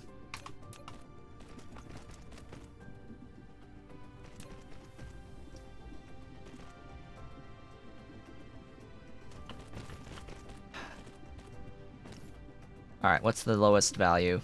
5 or 6? 6 is the lowest value. There are 2 of them. 6 times 8 is 48, plus 2, 3, 4, 5, 6, 7, 8, 9. 48 plus 9. Okay. 57 times 39 divided by 60 is 37 per second. As I said, going out on the limb here to point out, oh hey, pretty sure that looks like we're greater than 30 items per second of the iron ingot, of the iron ore on here, so we are limited to the thingy. The Mark III belt is 30 items per second.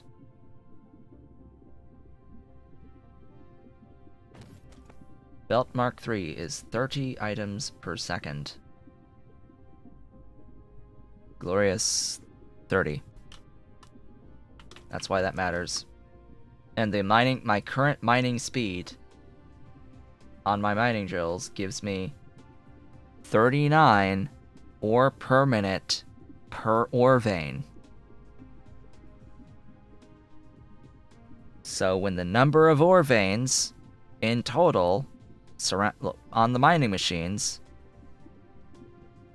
times 39 is a value greater than 1800, then you have more than the belt, and you're limited to the belt, the 30 per second on the belt, because 30 times 60 is 1800.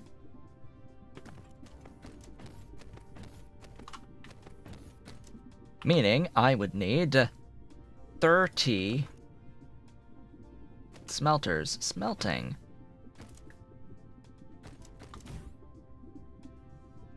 On here, you're going to be the ingot.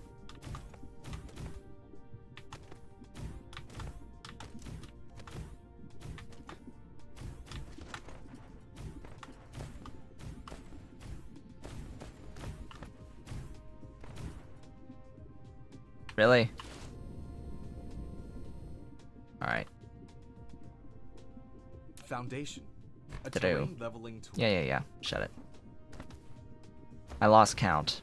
1, 2, 3, 4, 5, 6, 7, 8, 9, 10, 11, 12, 13, 14, 15, 16, 17, 18, 19, 20.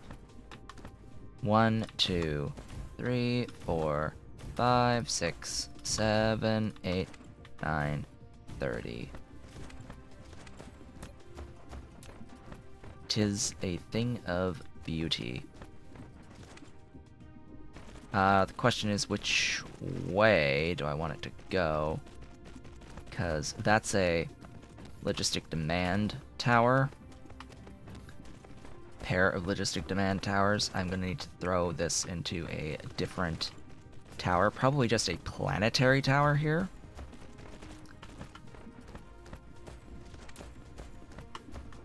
Yeah, we'll throw this into a planetary tower. I don't need it to be... I don't want this in particular to be sent out anywhere.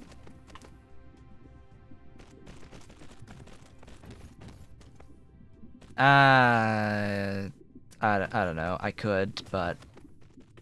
About belting directly. I could. But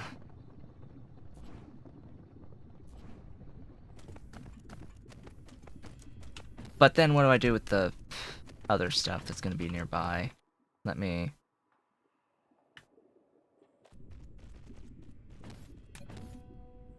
I know it's not that far, but it gets down to, well, if I'm placing a building for the ingot, it'll be the same building for the magnets as well, because remember I need the magnets too. But the magnets actually go somewhere else as magnets, not to there. All right, let's do this. Let's send that up. Send it up, send it over. Or send it across, I should say.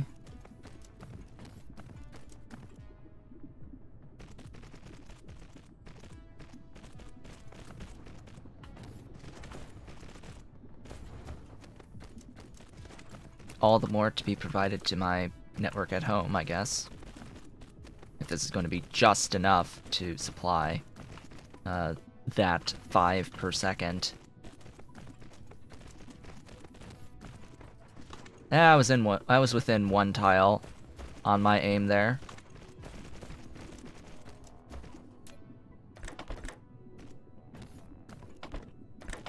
And now all the wonderful sorters sorting. I hope by the time that I get back to my home star that we actually have a Dyson Sphere to play around with. Oh, all this time away from my Dyson Sphere. We're supposed to be actually building our Dyson Sphere today. Did you know this? We are here getting iron and magnets for these turbines so that we can make a very important thing that is used to make another thing, used to make other things as part of our Dyson Sphere. Oh hey, that was a really important tech. We're trying to improve the rate at which we grow the Dyson Sphere. That's what we're doing. By making these turbines.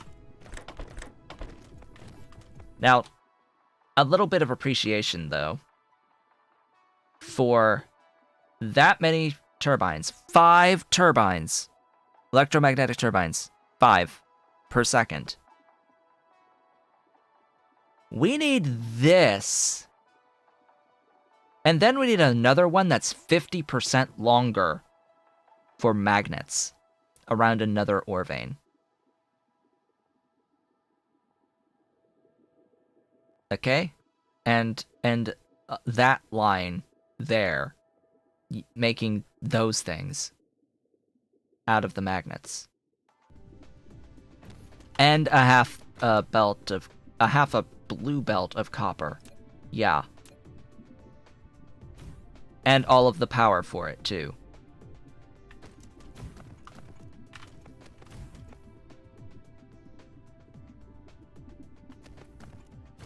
Get powered, thanks.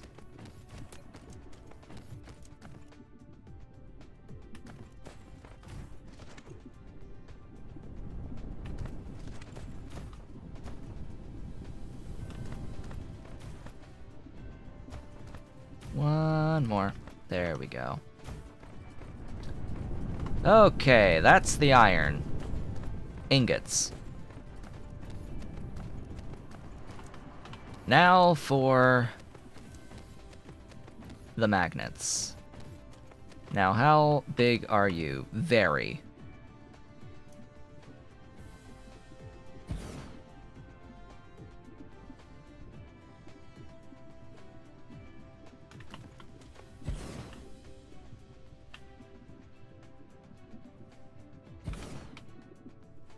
Gosh, I wish I want a keybind. I need to look at the keybinds for specifically for rotation of these mining drills because, you know, left and right arrow is not exactly the greatest.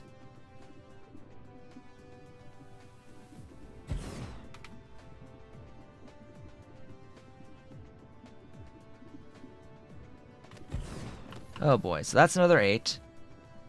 We've got 5, 6, 6, 7, 6, 6, 7, 6. So 6 times 8, 48, minus 1, plus 1, 2, so plus 1, so 49.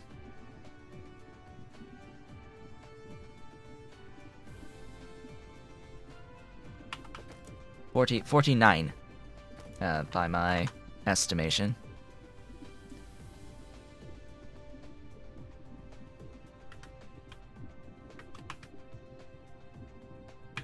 Times 39. That value is greater than 1800, so that is enough. That is enough for a full line, full belt of ore. Oh boy. This one will be fun.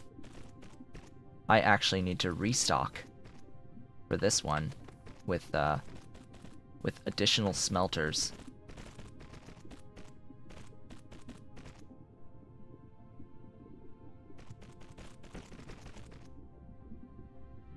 Oh boy, yeah, because this doesn't just need 30 smelters.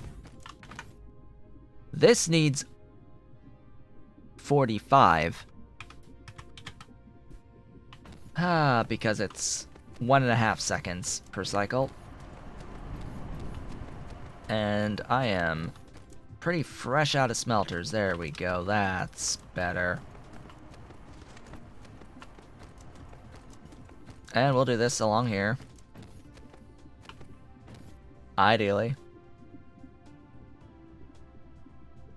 Oh, there's number 1. Let's go. Magnets. 2, 3, 4, 5, 6, 7, 8, 9, 10, 11. Come on, curvature. 12, 13, 14, 15, 16, 17, 18. I wish I could just hold the button down and walk. 19, 20, 21, 2, 3, 4, 5, 6, 7, 8, 9.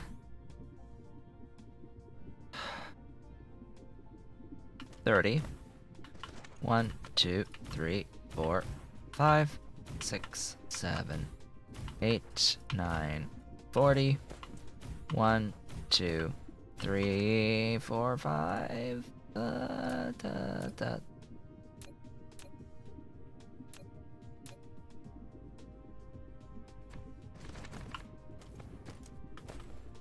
3, 4, 5. As long as I can get the belt back that way and about this way, we're good. Now I will have to do shenaniganry.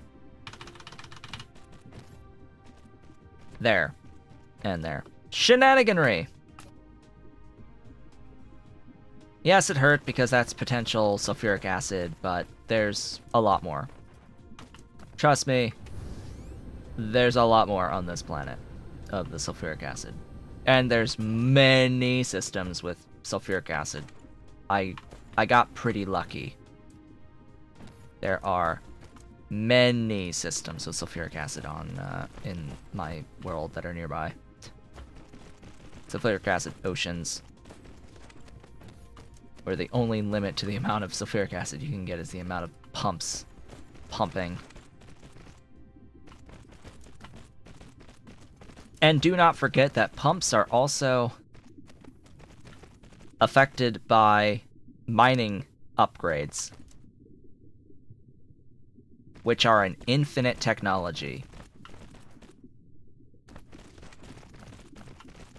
So they are sped up with mining speed infinitely.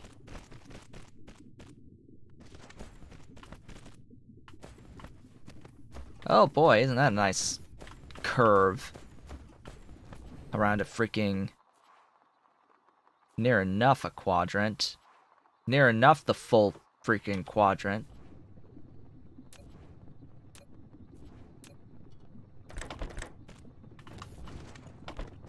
Now to add 90 sorters onto these buildings. And then power the whole thing. And route the magnets to where I need to actually have them.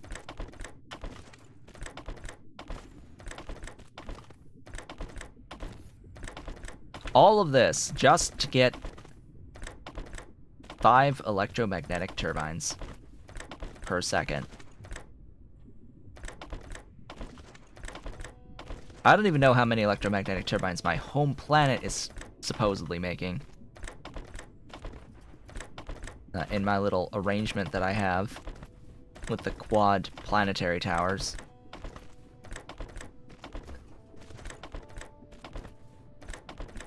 I know it's not making enough, so here we are. Trying to make it make slightly more. I'll be honest though, if the game is truly designed around the concept of needing like 15 of them or more, that's a bit tedious. Like, that's tedious amounts of stuff, right? Can we agree that these green turbines are used a little bit too excessively?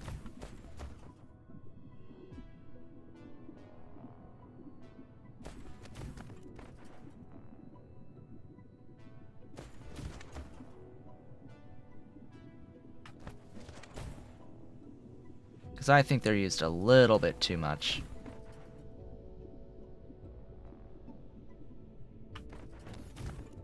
Hope I don't miss any of these.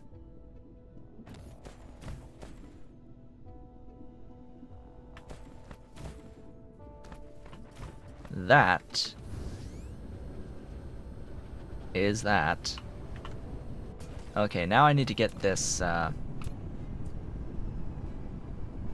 routed back into there. Actually, no, it needs to go into that one. So, time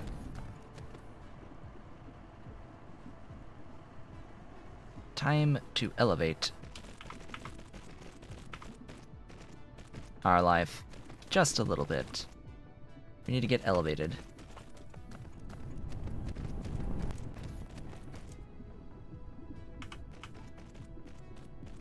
And we need to actually stay elevated until here, and then down and in. Ollie. Ollie, you're snoring. Ollie, you're snoring in my lap.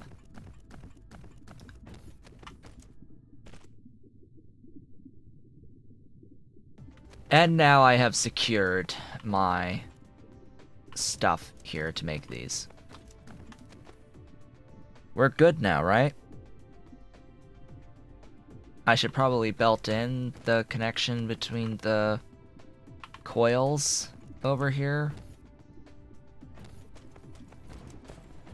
Ideally, I should belt in the coil connection. Let's make sure that this is actually fully operational down the line. Make sure we don't have any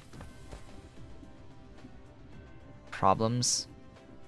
No little yellow caution signs. Looks like we're good.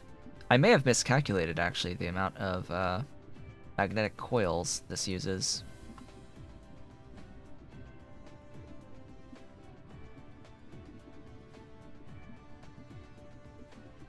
One every 2 seconds.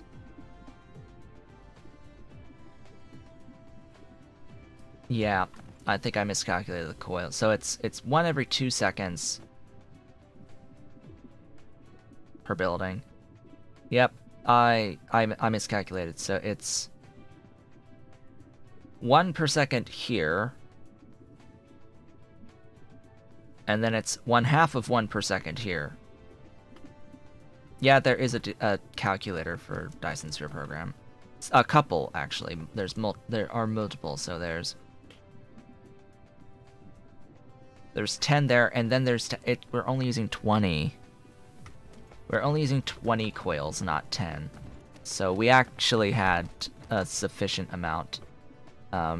20 coils, 30 iron. The iron is coming in. That is a full throughput iron belt coming in and getting used, and it's actually cycling of my own stuff here. So that I calculated right. It's just that it's actually 20 on the coils to make 5. Fine. And the coils here are almost full, which is just a magnificent sight to behold. Speaking of a magnificent sight to behold, it is time to make like the geese. And to get the flock out of here, let's head back to Iklarkrov. Iklarkrov! Go, go, go. In that general direction. I do want to show the other location, though, that I've been to. The other Australis.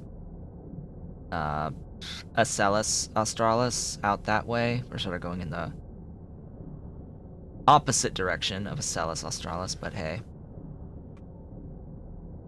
Yeah, it's down there. I'd like to visit that today, probably after we check on things when we get back home to Iklarkrov.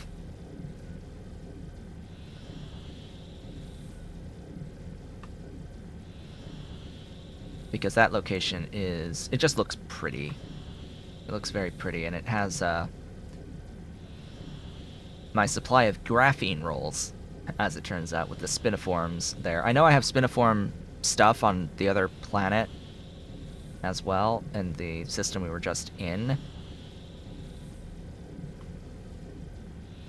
But yeah, there's a more useful supply of organic crystals out that way. And Kadoom.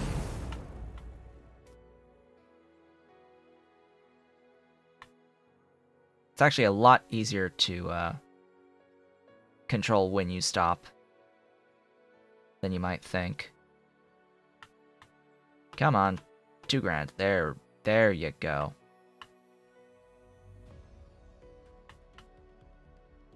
Boom. Welcome back. We're home. Okay, who's the thing with the warpers? 'Cause, aha!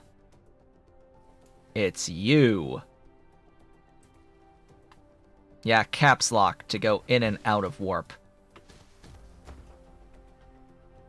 So it's this building, that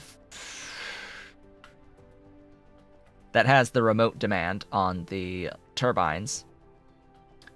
It's actually got turbines and is producing it's got all the stuff. It's got all the stuff, and it's only requesting a specific amount. That's why there's only so many coming in at any given time. I think I'm okay with that, to be honest. But what I want more generally is a supply of them, right? What I want is something along these lines, where I have a request down on a thing with warpers to bring in all of them with a local supply. Maybe not quite all of them, but a lot more of them that are locally supplied from here, getting the full value of logistics vessels on each end of the spectrum. So that's going to bring those in. Great. I could do that with the titanium as well, by the way. Let's do that with the titanium remote demand. But yeah, the source needs to send it to. Well, it's probably busy delivering elsewhere. All right, let's have a look at these. So my chips are moving.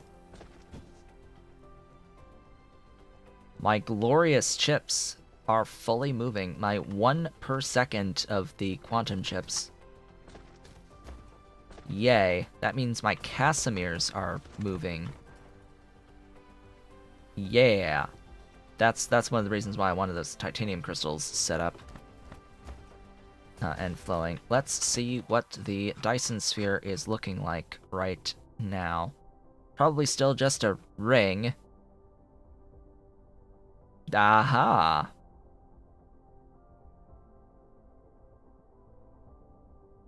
We still only have 4 placed nodes about the star. But now we've got stuff building upwards. On 3 of them. This one's still got nothing. Let's have a look at the plans, as it were. The glorious plans. So this node needs 290 and is getting and has 40. This node has 59 of 290. This node has 38. And this node has 19. The rest of these are at 0, sadly. And then, yeah, these little lines here are what's building out and connecting in between as we do this. And it has power generation on each one of these, by the way. Each little node gets its own power generation. So we are progressing. We are progressing, and I could just expand as well with even more nodes, but I want to... Ollie? Oh. Yep. Goodbye. My Ollie. My Ollie. Oh gosh, I'm disconnected! What?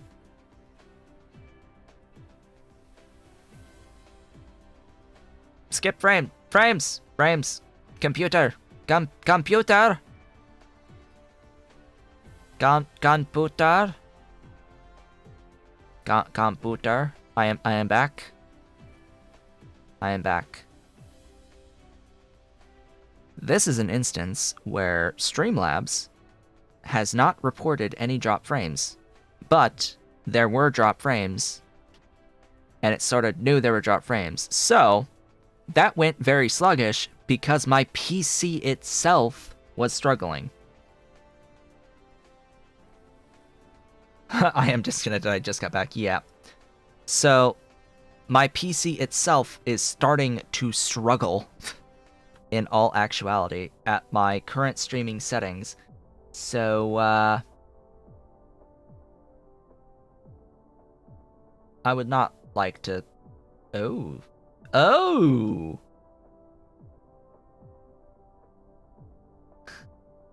I would like to do that, but, I think that's actually the best option we have here on the video settings. That would save a lot. That would save a little. Ambient occlusion can die. That should help a little. Just a tad. Little bit.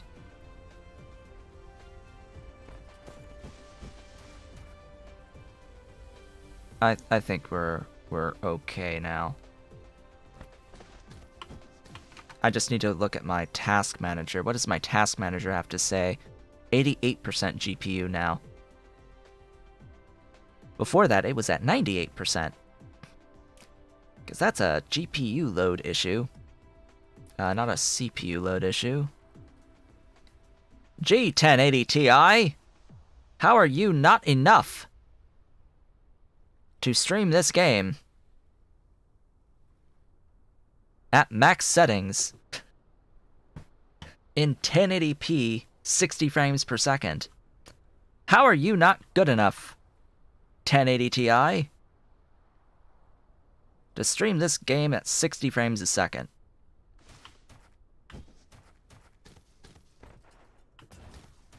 It's a little bit old. It's 2 generations. But, it's still really powerful by comparison to the stuff that's out now.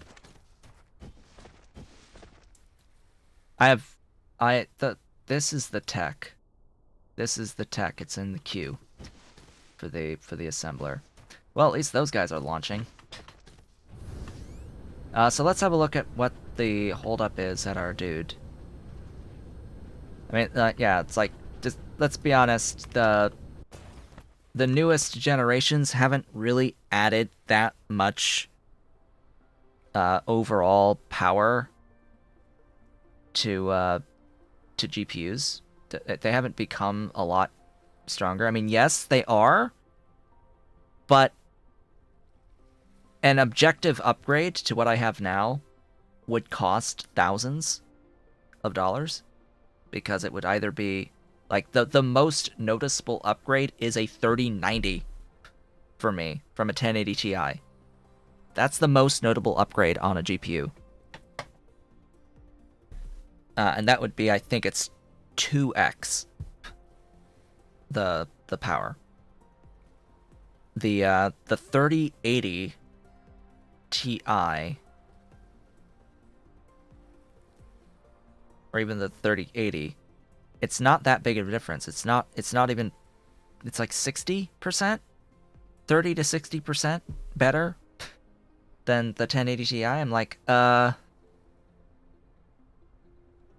have 1440p monitors, two 1440p monitors and a 1080p TV next to me for it to do stuff, and I game on one 1440p 144 hertz monitor. Would it matter? Yes. Actually, if I wanted to be at 144p at all times, but only if it has the memory to do that. If you hadn't noticed, the 3080s have less onboard GPU memory than the 1080 Ti. 1080 Ti has 11 gigs of VRAM. Now they have faster VRAM, but they have less of it, which is frustrating. The 3090 has more VRAM, has 24 gigs of VRAM. It's a major upgrade on VRAM, and it's built for 4K. Multi-monitor 4K. It's definitely capable. So you're just limited by the number of quantum chips that we're providing, and the number of quantum chips we're providing is getting split between science and this right now. Meaning I just need more quantum chips. The problem with more quantum chips is that it means doubling all of this infrastructure. Or improving all of this infrastructure. That's the problem with more quantum chips. Because these guys are used for the science. Green, if I'm not mistaken. Green, where's green? Where's my green? Green? Where's my towers of green? My double tower of green? What even is the limit on my science right now? Red. Really? Huh. Well, it's operating the entire tower on red, so I think I'm okay. Where's my green? Green? Green. Green. Oh, hello. So both of my towers are fully operating on green. I think I have enough resources on my greens. I think I have enough. That's making 2 green per second. Those 2 towers. I have plenty of warpers.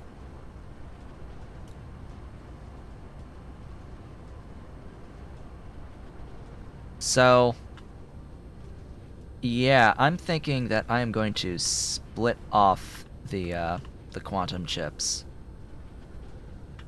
Oh. I was here, right? I was right here, and I asked, where's my greens?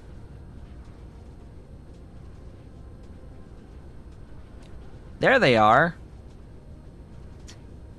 I was right here, and I looked that way, and I started flying in the opposite direction of my greens. There they are. Within sight. Within sight. So, in order to do this properly, we're going to break that there, and we're going to do a splitter here. And we are, of course, going to split this off, and then where am I going with this? Here.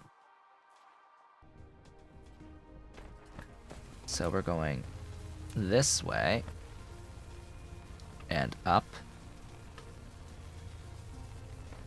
Probably up even more, let's be honest. Up. Up and up again!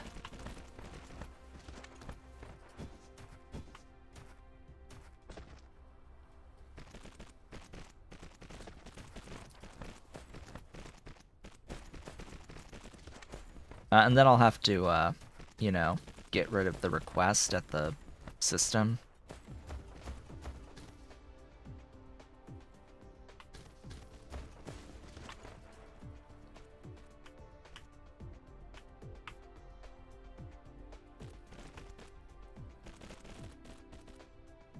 There we go.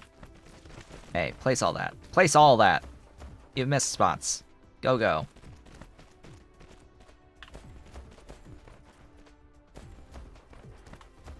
Ah, isn't it glorious that we have satisfactory magic belt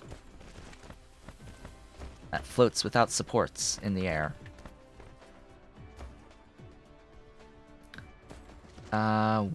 Where does this go again? Oh, here. Huh.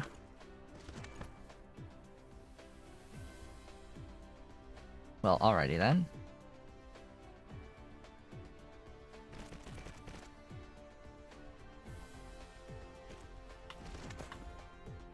I guess I wasn't supposed to,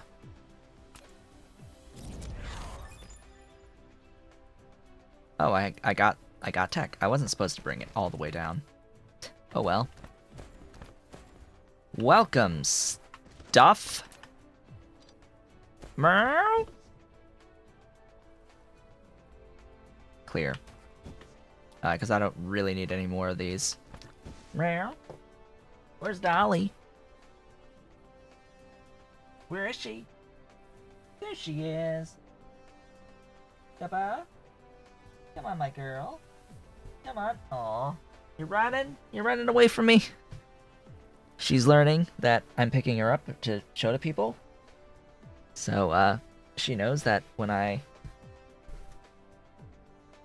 reach down for her, that I'm trying to pick her up, she knows that she's trying to get picked up, and she backs away now, but she meows at me.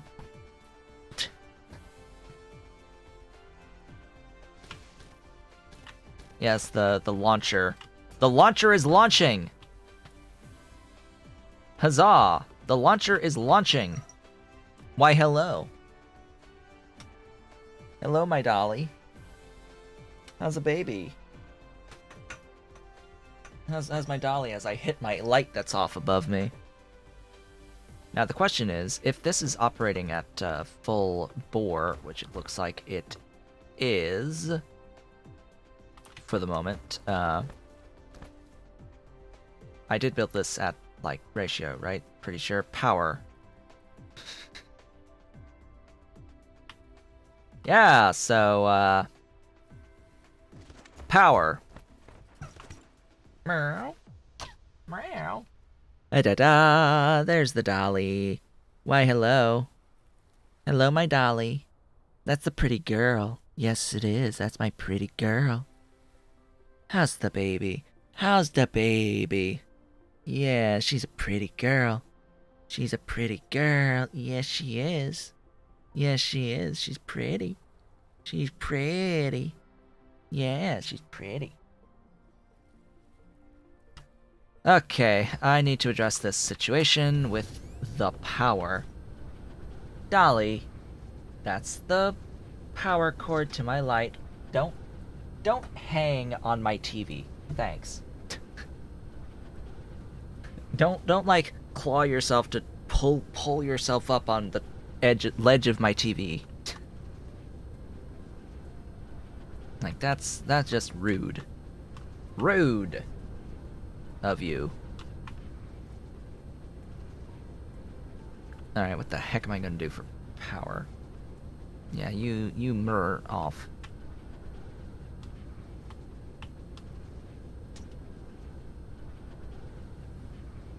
Well, I have quite a bit of oil, and I do have a gas giant that I'm tapping. So there is that as an option. Where is my stuff? I need stuff. I need like restock time. Oh, hello. You're the remote. Hello. Hydrogen. Why, hello, hydrogen. 'Twould be a shame if I didn't have any space. Dolly, get away from the blinds. On the door to a storage room. I was talking about that this morning, actually, how in this office that I'm in, this office is a converted garage. And when they did the conversion to a room, they decided to keep a section of the garage as a storage room that has outdoor access through a garage door that you can only open from the inside.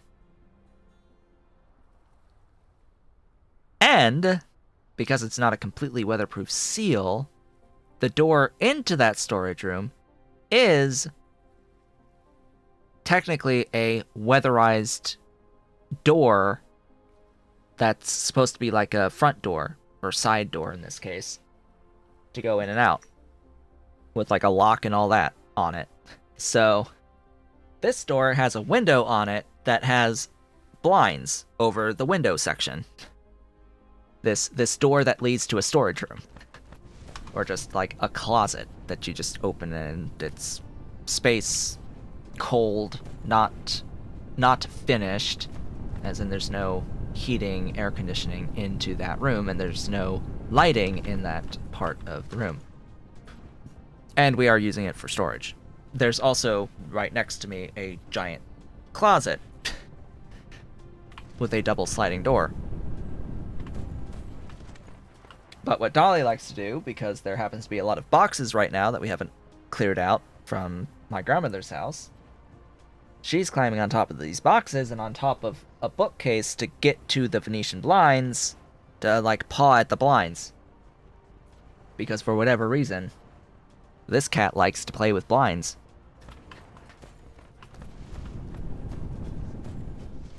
She must like the crinkles sounds that it makes.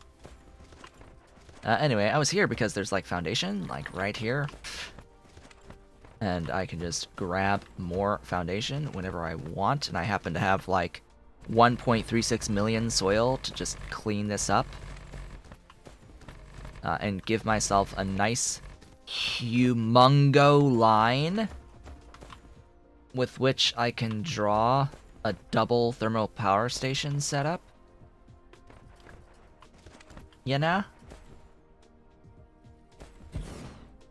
The question is, at this latitude, can I put these next to each other? The answer there is no, and the answer there is no.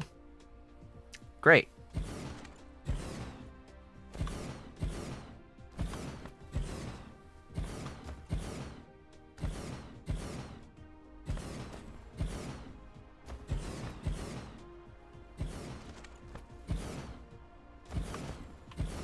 One, 2, 3, 4, 5, 6, 7, 8, 9, 10, 20.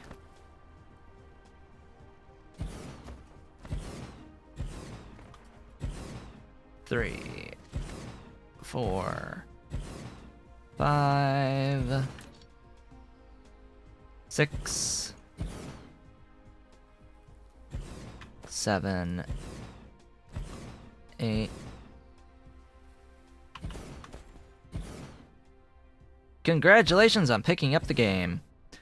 The controls definitely take a little bit to get used to, but once you do get used to them, it becomes muscle memory and very easy. 1, 2, 3, 4, 5, 6, 7, 8, 9, 10. 1, 2, 3, 4, 5, 6, 7, 8, 9, 10. 40!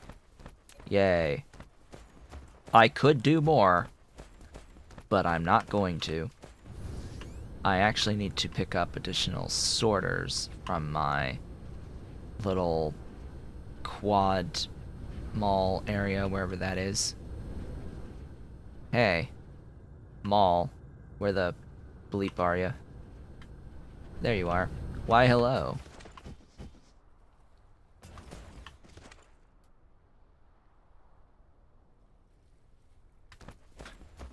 So, this could make 5 turbines if it had the resources for it. What happened to the music? There it is. There it goes. Alright, where was I?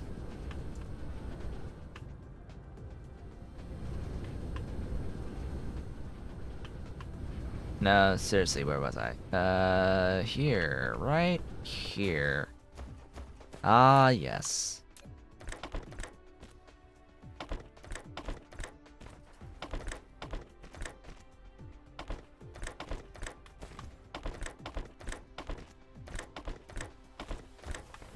Or to 5. 5 to 6. 6 to 7. 7 to 8. 8 to 9.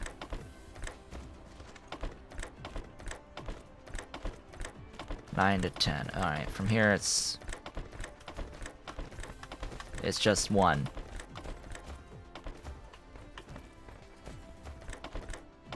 And then if I continue to build out the rest of this, it's all just 1. The rest of this, yes, there's 40 of them here. The rest of this would be twice as much.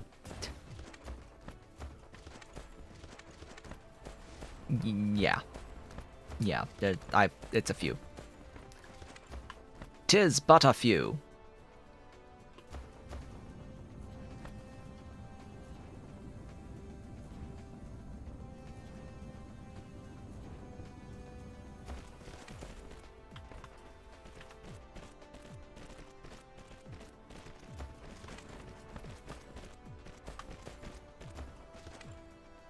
Yes, but, like, I mean, since I'm at my home planet and I can freely adjust everything without worry about resource usage and all that. So, that should help. What is 40 times 2.16? An extra 86.4 megawatts? That's deuterium? Oh.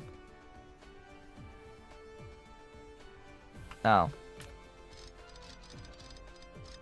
Whoops. Same fuel value. Just a little bit more important, though. That's hydrogen. Cool.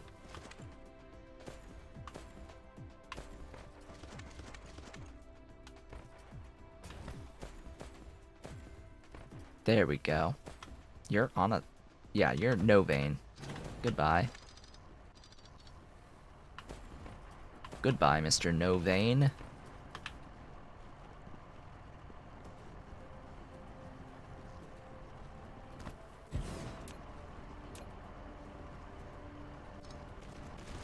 There you go. That's better. Okay, am I fine now? Sorta? Sorta?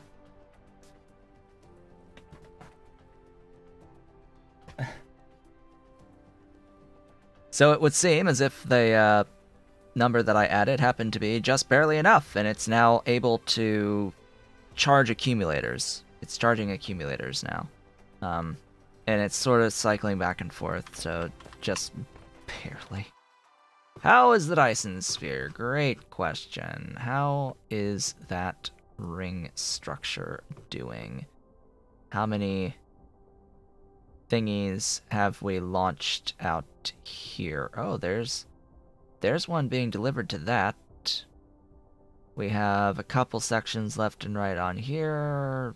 Not really that much visible difference, I think, at this point as we get our little rockets, our vertical launch rockets coming in and getting delivered to our structure.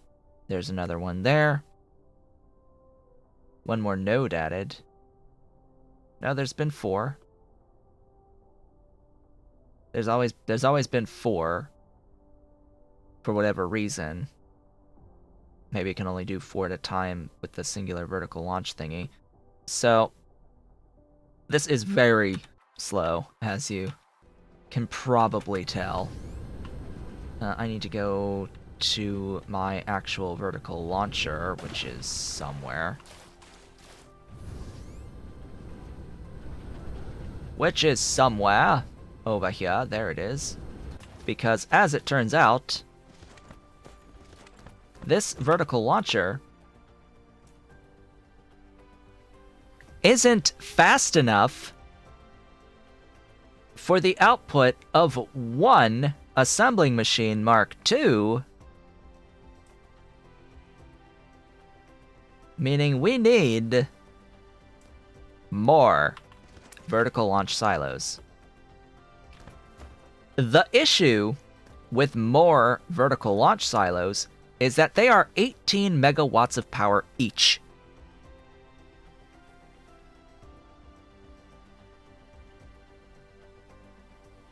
How fast are they made? At 10 per minute. So we're making 1/6 of one... Yeah, one every 6. 1 every 6 seconds. And this is launching 1 clearly every more than 6 seconds. This is launching 1 5 per minute, and this makes 10. So I need 1 more. Hey, there's your ratio. It's 2 launching silos per 1 that you can feed of this, all the stuff. Limit that, please, actually. And fortunately, as it turns out, I happen to have one more. You know, just casually, I happen to have another one. Wow, that actually fits in very neatly. Right there.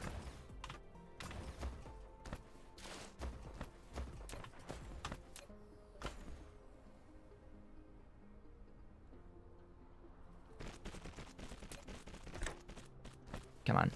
Do the thing, and do that thing, but don't power it. My god. Don't power it until I have the power. Okay, once I have the power, that's when you may do stuff.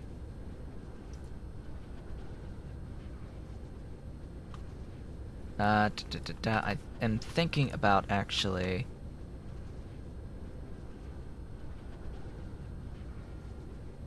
I mean, that's cleanup duty. I will do cleanup duty on my own time later. Right now, though, I simply need more power. So let's go... Yes, those are all idle burners now. I know what all those idle burners mean. It means we're tapped out on the coal. Where is... Hold up, where's the... Hey, there's the artificial star research.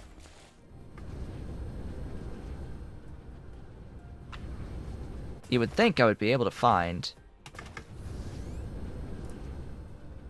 a gigantic array of stuff, which appears to actually be on the other pole.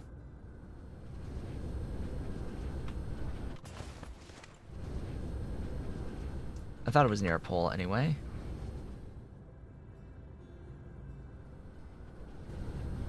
Come on.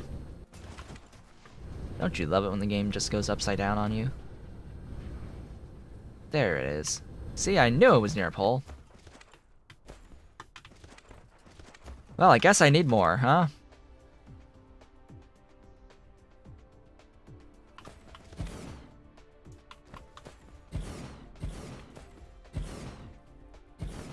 That's 4, 5, 6, 7, 8, 9, 10. How does another 20 sound, huh?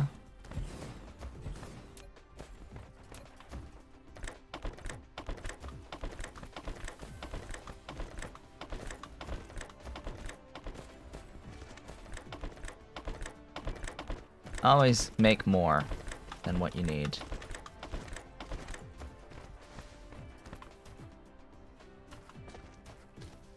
Okay, you're loading.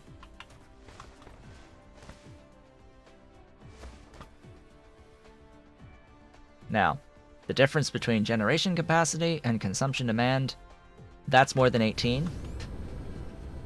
I'm pretty sure that that number is greater than 18, so it is that time to head to here and power those. And that is that.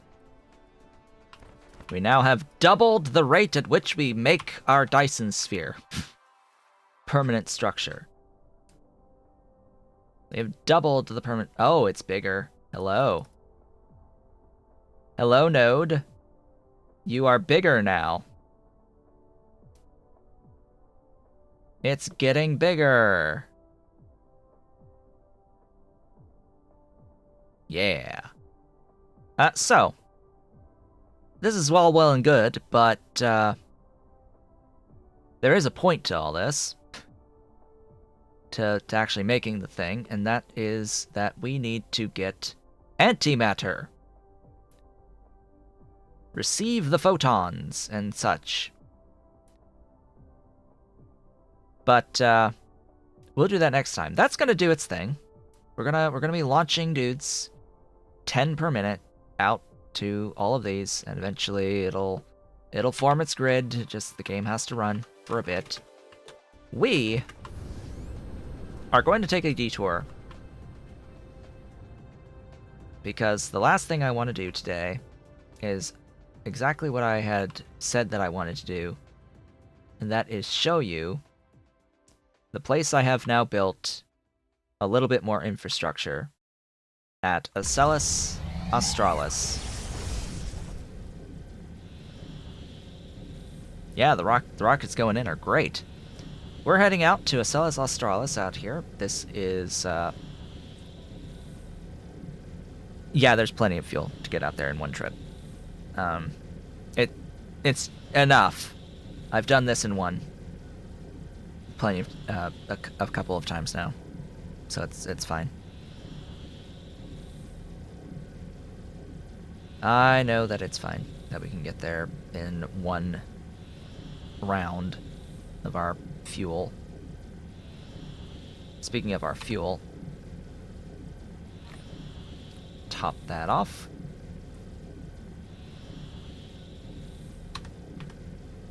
Top that off.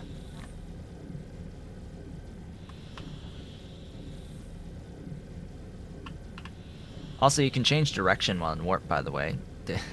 You can, you have complete navigation in warp. You can just turn around if you wanted to while in warp. Go somewhere else. Change your destination. Now, there are a few other stars that I went to that weren't really all that great of density of stuff. So I've just ignored them. Even though they've had useful things, they didn't have enough useful things. Oh.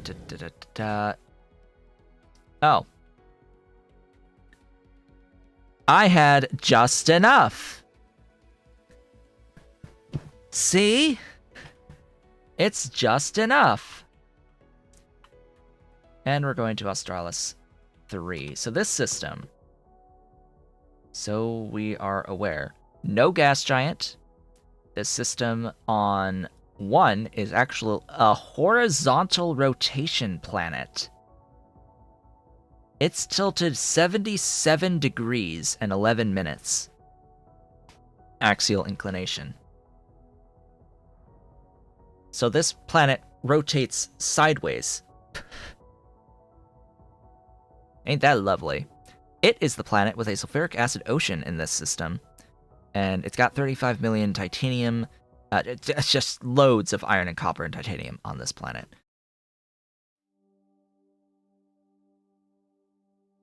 And then, Australis 2. Not much to really say about Australis 2. It's boring.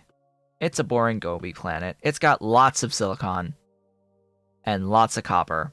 Lots of silicon. 4.3 million coal with a pretty good solar ratio on it.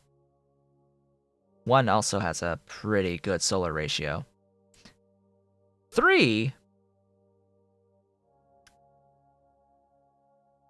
has 26.5 million silicon. There's no titanium here. It's got 37 million coal. Water, ocean. 182.85 per second crude oil times your mining speed. 4 million organic crystals and over 5 million spiniform stalagmite crystals. It is an oceanic jungle.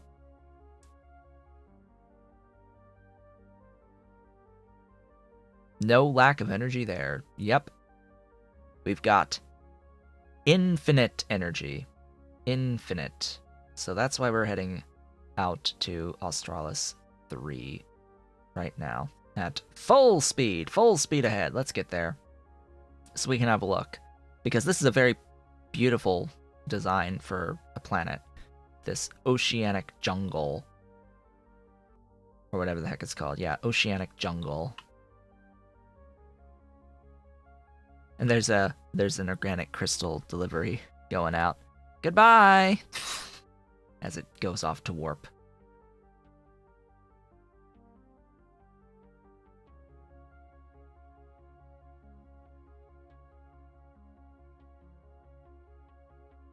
Yeah, the Dyson Sphere is helping you to get the antimatter. I think, as far as I'm aware. So, welcome to this planet. Our jungle, our oceanic jungle world. I want to show you the water. Look at the water. Look at the sparkly water. It's so sparkly. And you've got the little like bioluminescence texture on the ground. And it's sparkly planet. So, yeah, clearly same idea here, just crude oil instead of hydrogen on power generation, infinite power generation, little bit of an initial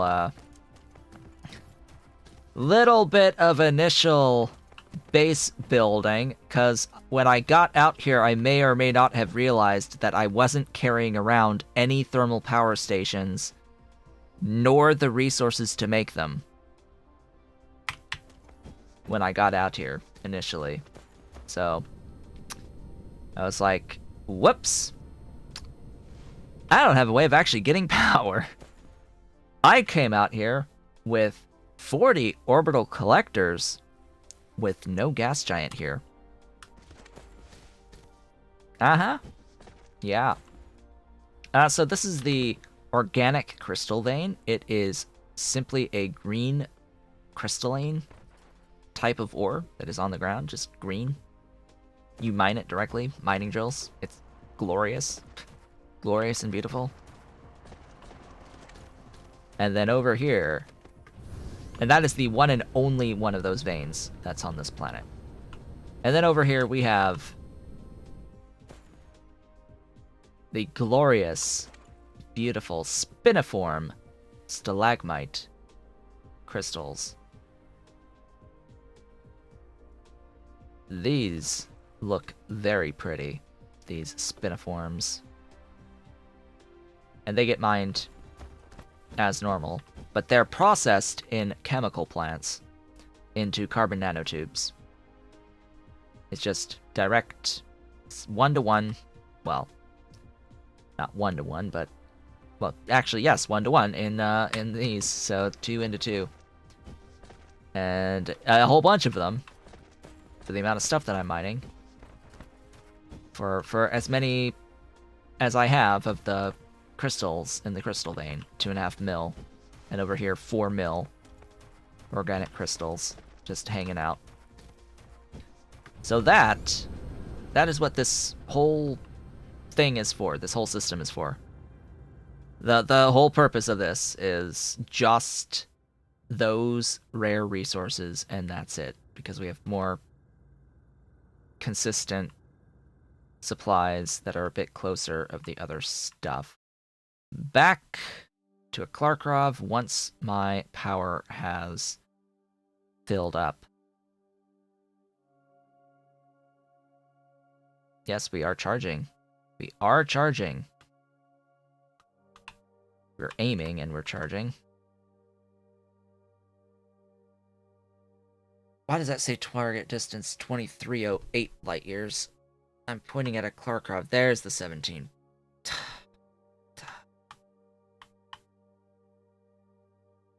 17.79. We're almost full. And we're good there.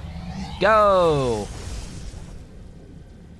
Onwards back home, after showing off that pretty little oceanic jungle planet with all the pretty lights. I like the water there. I like how that water looks on that planet. makes me think that there probably isn't going to be an oceanic jungle planet with sulfuric acid ocean, right? I would think that the rare resources are restricted to specific types of planet in specific types of systems as well, because I'm thinking that the unipolar magnets, being incredibly rare, they may only actually appear in the black hole system, because that's the only place that I've seen them thus far of all the places I've clicked on. Just in my black hole system do I have those unipolar magnets, which those are actually quite useful. Makes me wonder what the density is of them on that black hole world.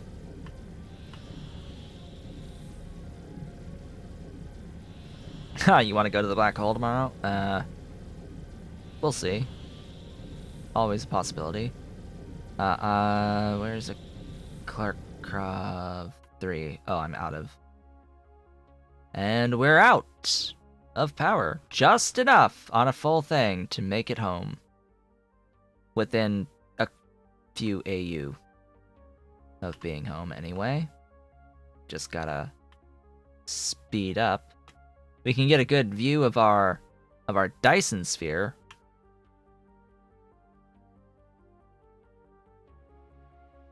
Of our Dyson nodes, at least, getting built.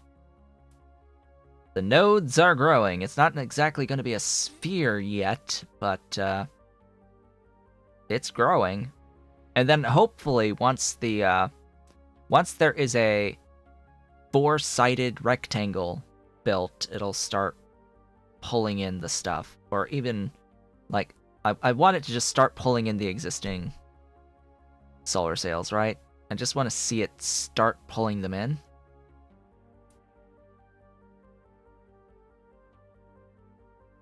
Because I think that's going to look cool when all of it's said and done. Alright, go faster. Go faster, please. La di di di da. Let's make sure not to run out completely. Ah, there it is. There it is. We're flying underneath. 3 panels in each direction now.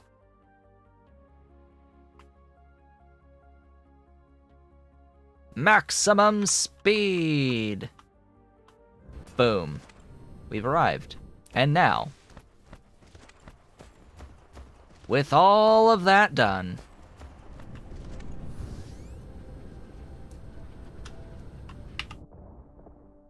what are we looking like? We've got 145 of 290.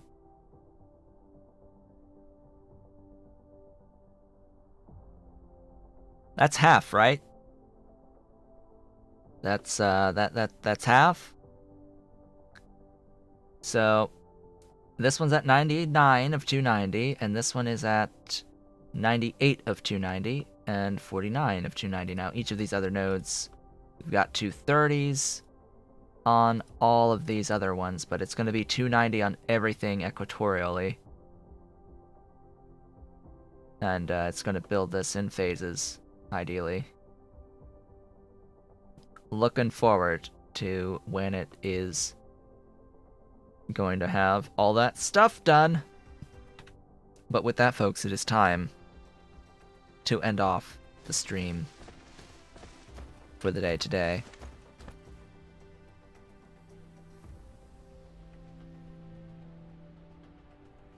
When we return next time, we are going to be